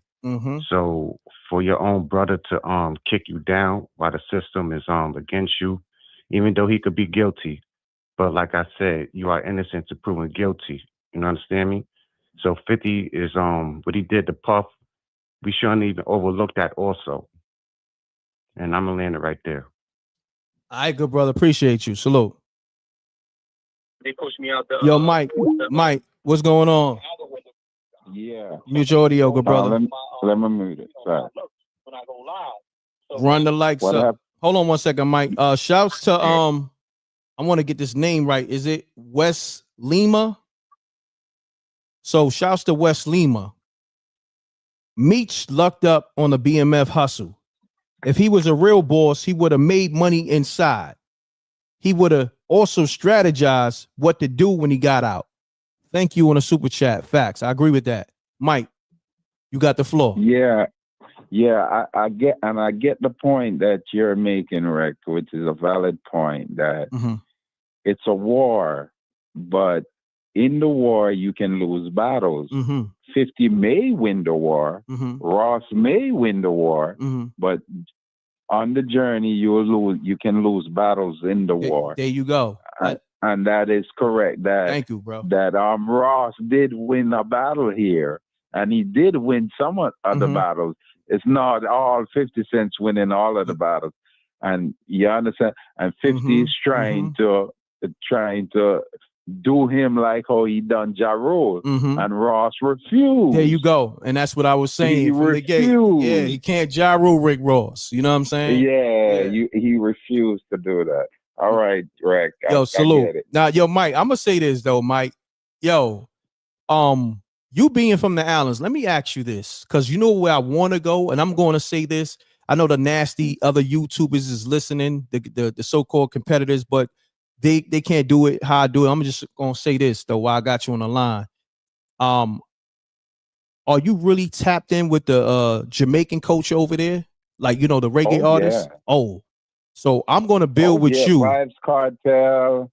Oh, you know, I'm from a place called Tivoli Gardens. So what happens? The U.S. government had to come for us and extradite us to the U.S. Say So word. Wow. I'm tapped in like that. So, Mike, this is what I want to do because I want to talk about. There's a lot going on in reggae too, and then also, I'm from that old era where, you know, when reggae was reggae, when you know when you heard that them subwoofers with that bottom bass, that shit that can shake a whole block. You know, you had a system and you come through playing that Buju Banton and that shit was rumbling a whole block in those house parties. I'm from that era. So I want to have somebody who knows about those artists and we can have those conversations. Cause I'm also, yeah, man. So what I'm going to do, I'm going to hit you behind the scenes. Well, I'm going to have my team hit you behind the scenes and we're going to open up a lane for the reggae. You feel what I'm saying? Oh, yeah. So we're going to go. Yeah, I have that knowledge. And I know the people because I was in jail with Cartel as well too. Oh, say before word. I got here. Oh, yeah. wow. So I have the knowledge of that, and I know those people. In fact, he's going to be here because he has a show here. So let's see what we can do. Okay, say less. So I'm gonna have do me a favor. Email me right now. I don't know if SJ's in the chat room, but this email, I need you to either write it down and put it on the screen. MRecktv co-host 7@gmail.com. I need you to email me so my team can reach out to you. And you're going to put it up on the screen, right? Yeah, I'm gonna put it on the screen right now. MRecktv co-host 7@gmail.com.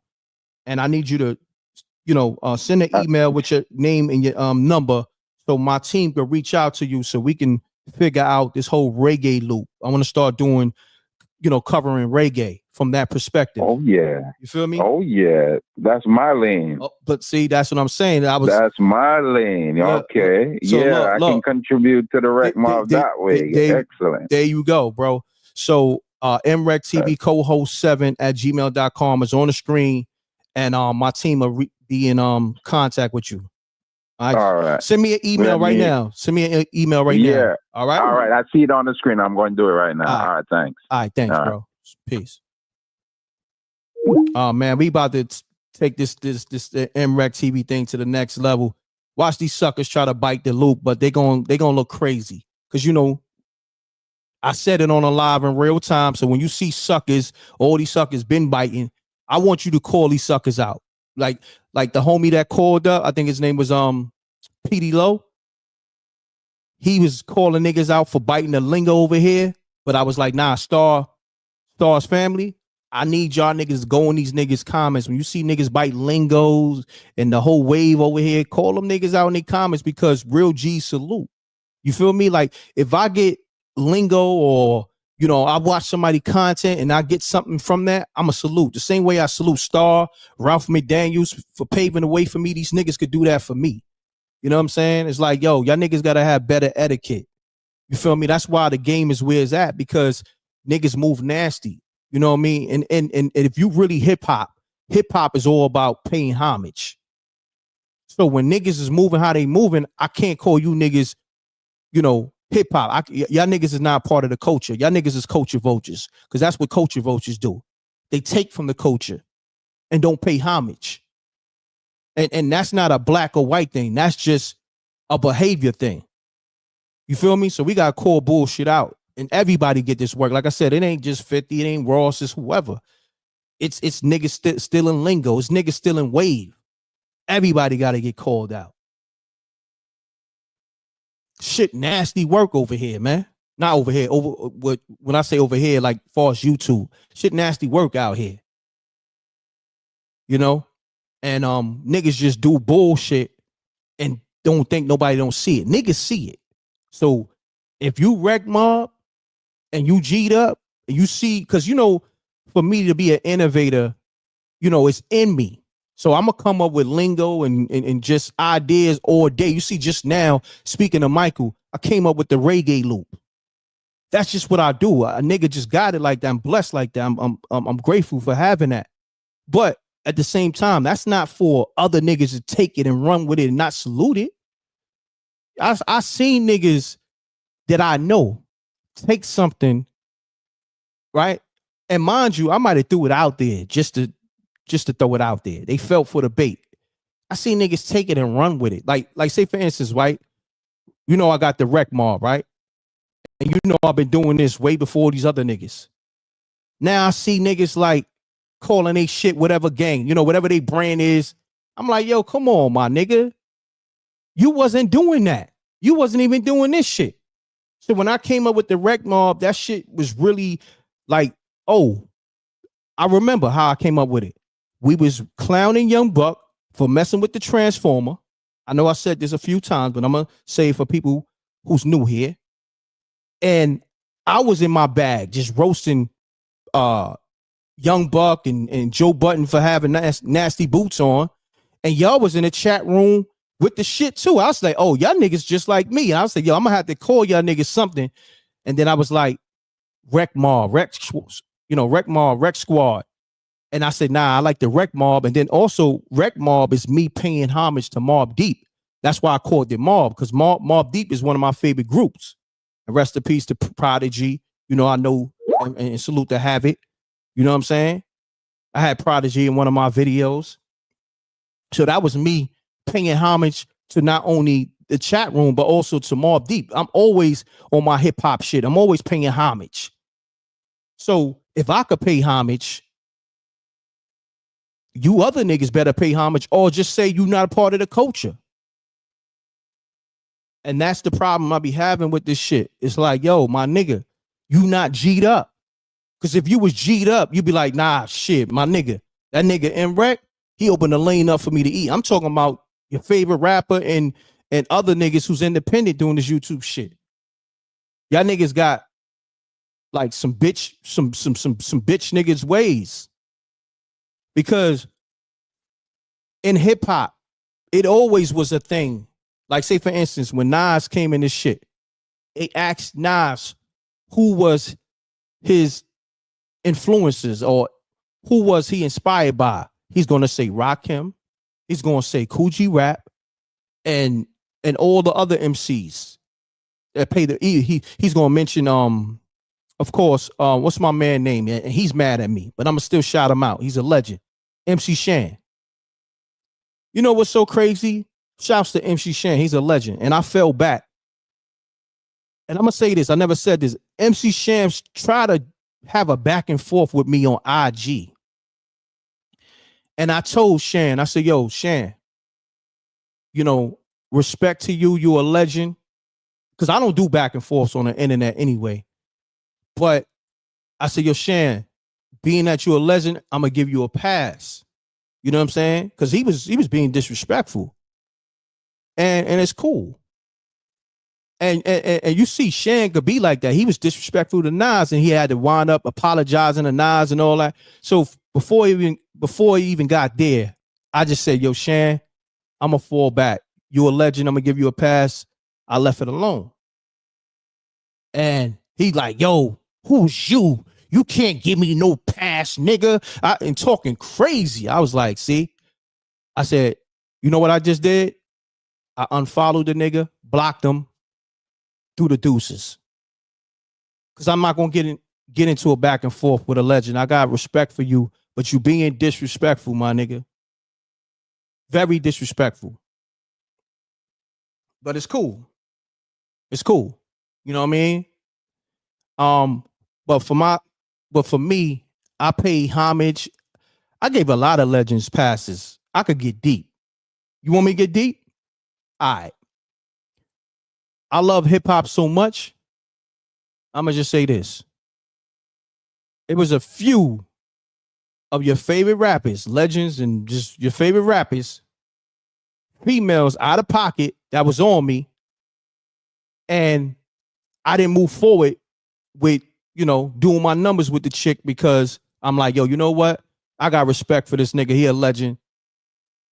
I'm a pass. I'm gonna pass on that respectfully. But most niggas, they would have knocked it down and put a notch on their belt and say, yo, I knocked off the nigga such and such chick. Yeah. Yeah, I gave a lot of niggas passes. I mean, that's just me. But I know other niggas be like, shit, Reck. Niggas done said it to me, yo, Reck, you crazy. I would have knocked it down just to knock it down. But that's just me, though. But, but salute to MC Shan and all that. He, Shan's a wild boy, but I rock with him. You know what I mean? He's a legend. And that's that, man. I want you to know it's a lot of shit I don't speak on, but this M.Reck doc is coming. I'm gonna address a lot of shit, because I just move different. But if I'm gonna do a documentary, I feel like that's the platform for me to address a lot of the stuff that I don't speak on, a lot of the stuff that y'all don't know that be going on. Like it's a few people that mentioned it. Yo, Reck, they came in late. Yo, Reck, then you have a situation with 50 Cent, and I spoke on it. You know what I mean? Whatever. It's a little bit more deeper than that too. It was a situation where me and Monster salute each other, and 50 wanted to speak at the round table with me, and I denied it. You know what I mean? And yeah, and I got respect for 50 and all that shit, but for me, I just feel like bosses speak to bosses, and regardless of your status and your money, yeah, you got that. But I am who I am on my own. Nobody put me in position.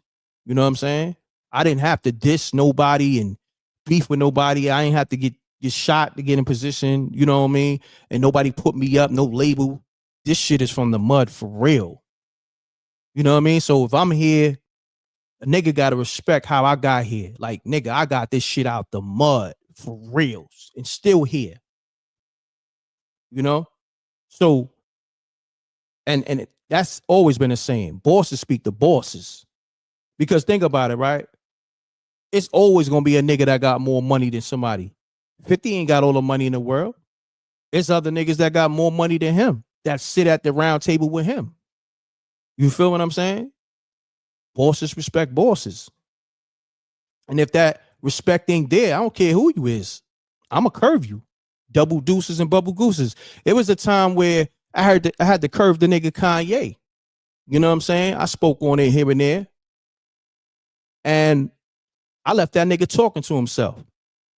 You feel me? It was a video set. It was Kanye West.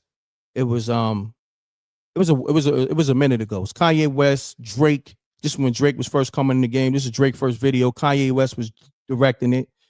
Amber Rose was in the building. I think this is the time when him and Amber Rose had a thing. It's a lot of people. DJ Clue. Man, I can go in with this shit. You know what I mean? But a lot of that shit I just kept private. But if I'm gonna talk, do my doc, niggas gotta know like how deep this shit really go. And when I speak from a different place. I'm not like these YouTubers. These niggas, they say like a nigga catch a hot loop or that's what I call it, a hot loop, and you get some views. That shit is not the same. Like for me, when what I do is totally different, my nigga. I'm really in this shit. You know what I'm saying? So y'all niggas that be catching hot loops, niggas don't respect y'all the same way. So when I say, like, for instance, when I do a live, right? And my callers and myself or whoever, we speak on somebody or a topic, niggas be really personalizing that shit. They be internalizing, yo, Reck, man, you did a live. Like, damn, Reck, man, them callers was going in on me. Damn, Reck. Like, niggas, they try to be mad at me or they might feel away, but they know, yo, my nigga, that's my show. We call it down the middle. I can't Ain't no favoritism, my nigga. You feel me? It's just what it is. You know? So, you know, when I'm doing my show, I'm doing my content, it hit different. So like I said, when me and 50 couldn't see eye to eye, it's because nigga got mad. He said, yo, you be promoting the wrong shit. How I'm promoting the wrong shit? Who is you? You can't tell me what to promote. What? You understand what I'm saying? You didn't give me whatever it is, M.Reck startup money, MRecktv startup money. I'm not part of G Unit. Now, if I was, that'd be a different thing. You understand? Like if you put, like, say for instance, if you took Spooky Hours to Stars or whatever, like the same way you did BMF, then I have a different type of loyalty for you. So certain shit that I wouldn't even, you know, I wouldn't even probably address. Like if that ever happens, right? I just fall back from doing, you know, media because I know a nigga like him gonna feel away. I just be like, fuck it, I'm gonna do my TV show shit, and I just probably have like other content creators on MRecktv doing different content because I know how this nigga is. I know this nigga gonna feel it. Peace. Ladies and gentlemen, this is the M.Recklemania's first annual thug match between the Thundertaker and M.Reck. The Thundertaker says he wants a match between he and M.Reck because M.Reck left him hanging for 5 days. My bad. M.Reck says, well, look, nigga, I got other things in hand. I have places, I have real estate, I have movies, I have animation. Don't put this all on me. I cannot handle all of you guys every day on a live. So Thundertaker says, well, I want a match. So today we have the all new WrestleMania between the Thundertaker, his power bomb as his super move, and M.Reck. His finishing move is the East New York face grab. This is a power move that no one has. He grabs you by the face and he rips your skin off. Shout out to the Earth Amina. Peace to the Earth Amina. Yo, that was dope. Thundertaker, man, salute. We definitely got to get back to the wrestling commentary too, because remember we did that show on Vince McMahon. Man, it went crazy. You and all the other let's say y'all was doing impersonations on all the top wrestlers. That was on all the legendary wrestlers. That was dope. So we got to do some more wrestling content, and this was dope, man. You calling the show, that was dope. I like that finishing move. You know what I'm saying? What you said, the East New York face grab, that's hard. Pause. Yeah. Well, we haven't gotten to the match yet. Would you like to see the outcome of the match? Yeah, let's get it. Yeah, you got the floor. I need you to tell me how many minutes we have. That way we know how long the match is. I mean, how long would it take for you to give your assessment on it? 2 minutes. I get it. You got it. Ladies and gentlemen, put your hands together for the Thundertaker and the Thunder Bomb. Boom. And in the blue corner, we have the proprietor of M.Reck and the Wreck Mob, the Wreck Mafia. M.Reck comes down, and he's followed by none other than the Wreck Mafia. Janie B, the G from the D. SJ.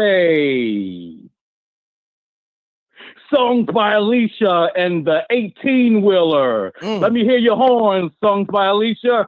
And last but not least, Gina Rose with the sweet voice of Melody.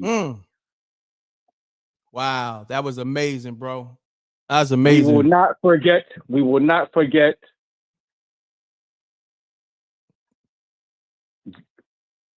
You can't forget KV, Maybach Mel,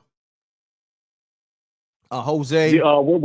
We're only sponsoring the ladies tonight. Oh, okay. This is the ladies' night that's following you. Oh, there are the only ladies' night. Wreck Okay. Mob ladies following you today. Oh, okay. That's what we get. Okay, I got you. That makes sense. I'm with you on that one. That's a fact. Yo, that was dope. Undertaker, man. This is what we're gonna do. I want to do some wrestling content. So I'm gonna have SJ and the team reach out to you. Do me a favor. Email MRecktv cohost7@gmail.com. Send that email and put your number in there so SJ can get back at you. We got to do this wrestling content. You know what I mean? I want to switch it up on these niggas, man. We gonna cover the hip hop, but we gonna cover wrestling, boxing, which we do, reggae. We gonna go in a whole nother bag on these niggas. We gonna do R&B. We gonna go in a whole nother bag on these niggas. You know what I mean? Show these niggas how to be innovative. So Thundertaker, man, I appreciate you, bro. Nafisa J. Oh, Nafisa J comes out. Oh, she pushes M.Reck into the Undertaker. Oh, M.Reck grabs the Undertaker, picks him up, slams him on his head. Oh, M.Reck goes on the top rope. Oh, he comes down with 2 feet. He picks up the Undertaker. Oh, the Undertaker swings. He misses. M.Reck hits him with the $1 million face grab. The East New York face grab. He snatches the Undertaker's skin off his face as if he was a skinwalker. Yo, you know what, bro? I just thought of something. Why are you doing this? This is dope. And we're going to do the wrestling content.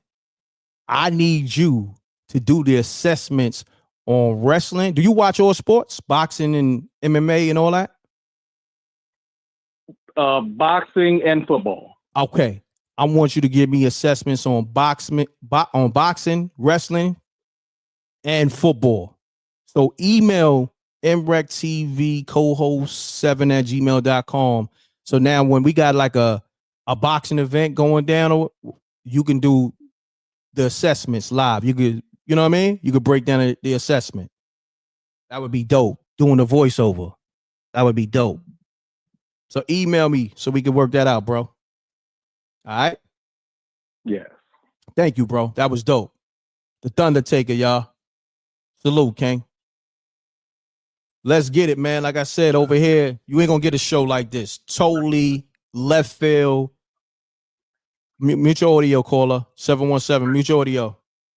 Yo, peace and blessings, peace and blessings. Peace and blessings, good brother. Talk to me. Yeah, this handsome, nice handsome. Take a good look at a good look. Remember you heard it first, first. I mean, Bushwick, raised, bust die. We outside, we in the house. You know what I'm talking about? Salute and much love, man. I ain't gonna hold you. I gotta respond on like that whole integrity wave, man. Much respect to that, bitch. Like, I love it, man. I don't even be calling in on the shows and all that and things, but you definitely got my support, you heard?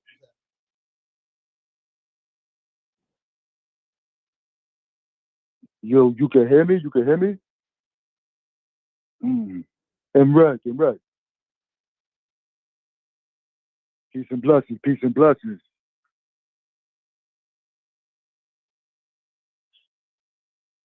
Okay. Can I you hear can me? hear you now. I can hear you now. All right, bro. Yeah, I had to take another call, but did you leave your assessment? Because I had to take another call.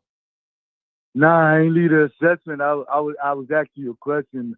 On that integrity, I was responding on that integrity wave. Now, I mean, much salute to you for that. Now, I mean, because that's rare. I was saying I don't even be responding and all that. I'm from Bushwick, Bed-Stuy. Now, I mean, like, where you from?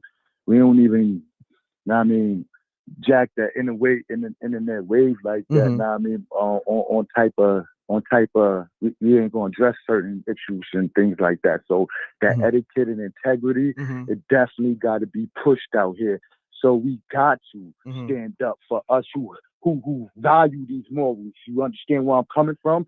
So because we don't do it, they not gonna get that guidance because you already know where it comes from, where is a mostly divide and conquer. So our upbringing, I mean, mostly is raised with broken homes. We in jail. You know what I mean? And that's why, so when they take it out of context, when they hear my stories and my jail tales or whatever, and think that that's the glorification. No, you're not understanding. You're taking it out of context. I put my life and everything on the line and jeopardize my freedom to protect my people, protect anybody that even knew me.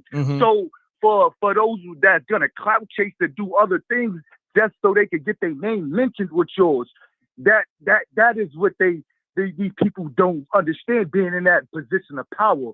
So I'm calling in just addressing that, like much love and respect for pushing what's needed, what's missing out there. You understand what I'm saying, B? My name Ice Handsome, man. Handsome, Ice Handsome, one and only, B. Take a good look at a good look. This Bushwick best style, being live in the flesh, B.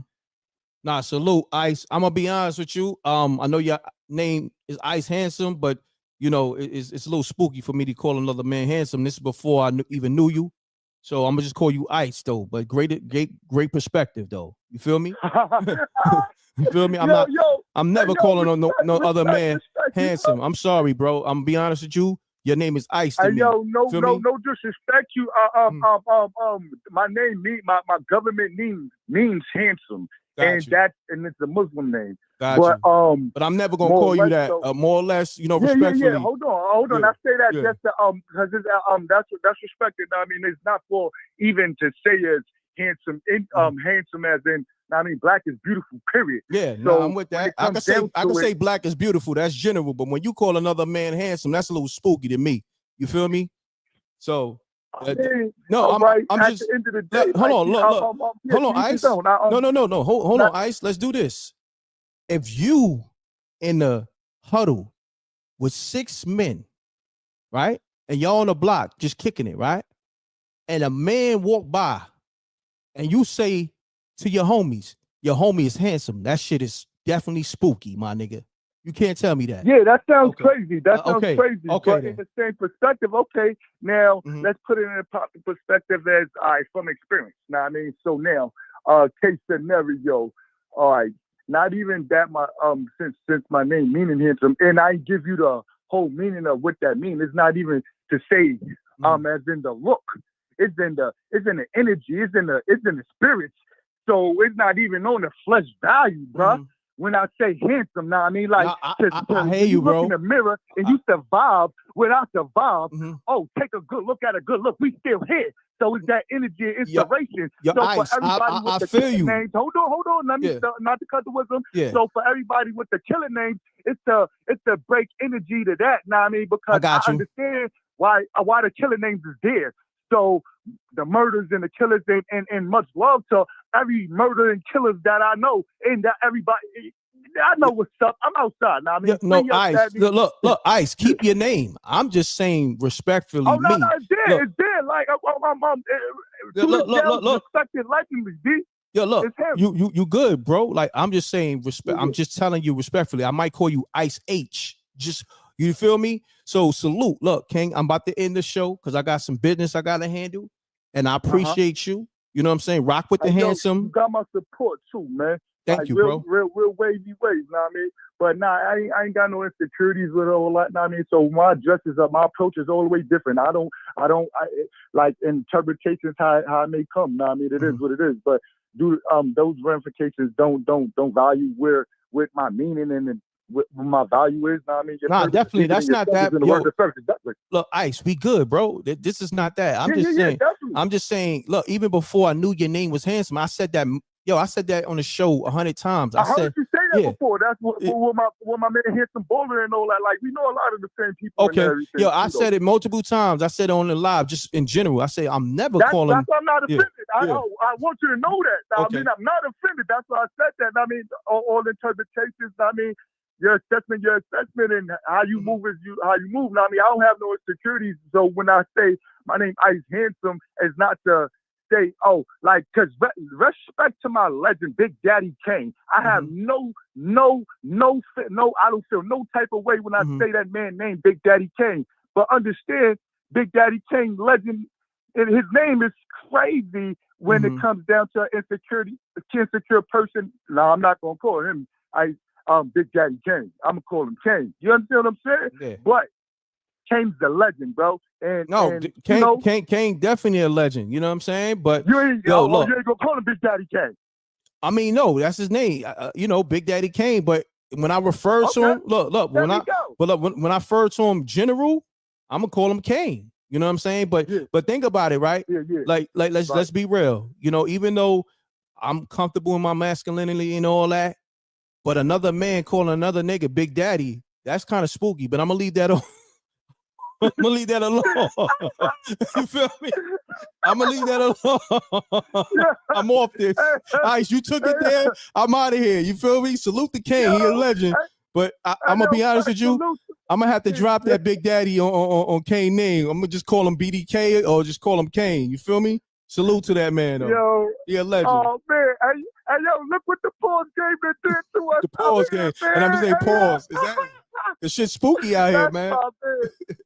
Yo, facts, respectfully, man. Y'all know what it is. It's Mr. Say Less. You know what's up with the what's up, man. No We doubt. outside. Hey, yo, everybody that know what it is and know me, man, keep supporting the wave. And Rex, now I mean, like, you hear his assessments and how he addressed everything. Like, he do be moving with a lot of etiquette. I mean, and we human, we gonna make mistakes and all that. But like, a lot of you not like, for y'all know my voice. Y'all know who it is. Now I mean, like, yo, Ice, look, Ice, you my man. I rock with you, but I gotta just call it for what it is, and it's respectfully.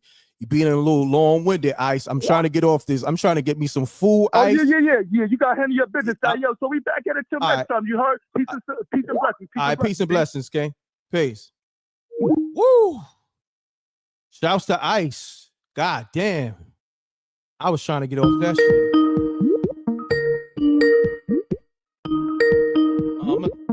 I'm trying to get off this live, but who this? Peace. Peace. Hey, yo, Peace. M.Reck. What's going on? Just optimistic in the chat. Oh, what's going on, fam? I got a quick scenario. All right, let's make it quick, man, because Ice drained me. You know, pause. That sounds crazy. But I was trying to get off the call for like 10 minutes with Ice. But how long this scenario gonna be? Real fast. Okay, so let's get it. You say that people trying to be a fashion killer, like ASAP Rocky or Jim Jones. You say people trying to be a cute. You say people mess around and try to be all these other things, but just saying that this person is handsome. How is that going to be derogatory? You talking to me? No, I mean like just in general. Just telling that person just carries themselves like they handsome. They ain't trying to be cute. They ain't trying to be no fashion killer. They ain't trying to be no freaking person that mess around is supposed. The person is just they self acceptable. No, I get it. I get it, bro. All I'm saying is, if you want to call another man handsome, you can. I'm just saying, for me, that's not gonna be in my verbiage. You feel me? Like I said, his name is Ice. You know, HS. I'm calling him Ice, and he said he was good with it. But if you want to call somebody handsome or you want to call another man cute, that's on you, man. I'm not doing none of that. No, you feel me? I'm never doing no cute. I'm never doing no another person is handsome. I'm saying whenever I say that I'm handsome, I ain't trying to be cute. I ain't trying to be no fashion killer. I ain't trying to be no whatever is supposed to be in your eyes that you like. I got to live my God's thing right. So why in the heck I mess around when I say that I'm handsome? I got to say that you handsome. I ain't saying that you handsome. Okay. You can choose whatever category you want to be in. No, I got you. Look, look. I'm gonna say this. So I don't want nobody getting confused, because I want all the men that's listening to the show. I want you to feel confident. Do this for yourself. Go in the mirror. If you need confidence, you want to feel, you want to feel like you that guy. go in the mirror and say, I'm handsome to yourself. If that's what's going to make you feel good, give you confidence, you got all that right. But when a nigga run down on me, whether he called me or, yo, Reck, I'm such and such. I ain't calling you handsome. I ain't calling you cute. I'm calling you, what's up, Reck? You feel me? Imagine, look, think about this. Like, imagine, and I got to say pause on this. Imagine if I say, yo, my name is Reck Handsome. Yeah, I ain't know nobody that do that. How that sound, bro? Niggas gonna be like, yo, look, niggas gonna say respectfully, yo, Reck, I ain't calling you handsome. Now, what if your lady mess around, she said that, your lady said, hey, you cute, and you tell her, hey, you handsome. No, I mean, you know what I'm saying? See, you took, yo, pause, bro. I'm not calling no girl handsome. Yo, bro, you whenever took. she call me cute, I'm telling her I'm handsome. Yo, bro, I ain't cute. You right. You took it somewhere else, and I'm gonna leave it there. I'm off this. Double deuces and bubble gooses. Please. I'm gone. Salute. Hey, yo. You know what? You know what? Let's just, that handsome word, I want to just kind of like, that gotta be like a filtered word. Like, I don't even want to hear that word on this live no more. Y'all messed that up. Like, just retire that word on just today. I don't even, if somebody see me in the street, don't mention handsome to me. I don't care what the nigga name is. Listen, just, I'm off this. Y'all niggas, if you need to feel handsome, just do that shit on your own time. That's what I'm saying. Go in the mirror and say, I'm handsome 3 times, okay? And maybe your dreams will come true. But for me, just know I'm not, listen, I'm not trying to rain on nobody parade, my nigga. Just, if that's your name, you want the chicks to call you that, you run with that. I'm just not doing it.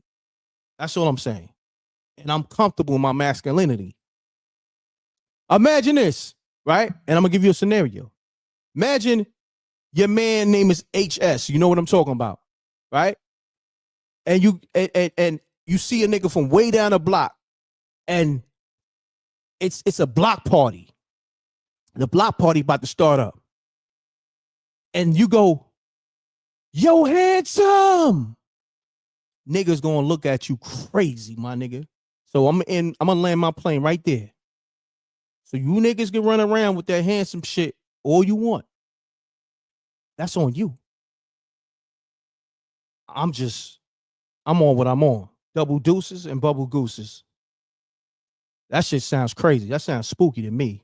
Imagine you yelling a nigga, because they ain't gonna know who you talking to. They gonna think that you on, what's homie name from you know, the nigga that from the Boondocks and what's his name, Flint Johnson or some shit.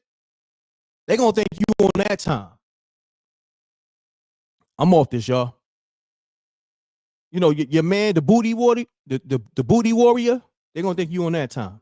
You screaming down the block another nigga name, and his name is handsome, and they gonna look at you like, yo, like you hollering at a chick. You know how niggas be like, yo, ma, yo, love. So you yelling a nigga named handsome from way down the block. You gonna look crazy, my nigga. Shit gonna look spooky. And I'm gonna leave that there. You know what I mean? That's a gem for you niggas that's out here calling niggas handsome.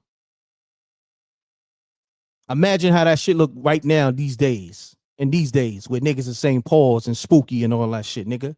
Niggas gonna hit you with the super pause and spooky. You feel me? Salute to the Reck Mar. We off this. You know, we like to have fun. It ain't literal like that, but you know what I mean. Love is love. I'm gonna go live with y'all later. Run the likes up. Salute to the Reck Mob. Leave those comments in the regular comment section right now when I end this live. I need that. It's 450 people still in this live. Leave those comments in the regular section, in the regular comment section, and let me know how you felt about this live. Salute. Appreciate y'all. Salute to the Reck Mob. Salute to SJ. Thank you. Salute to Ace. I see you, my brother. I'm about to hit your line now, Ace. Salute.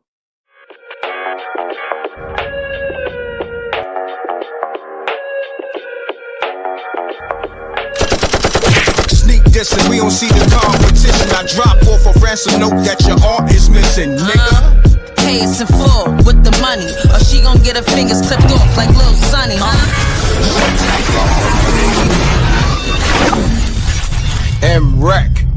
MRecktv.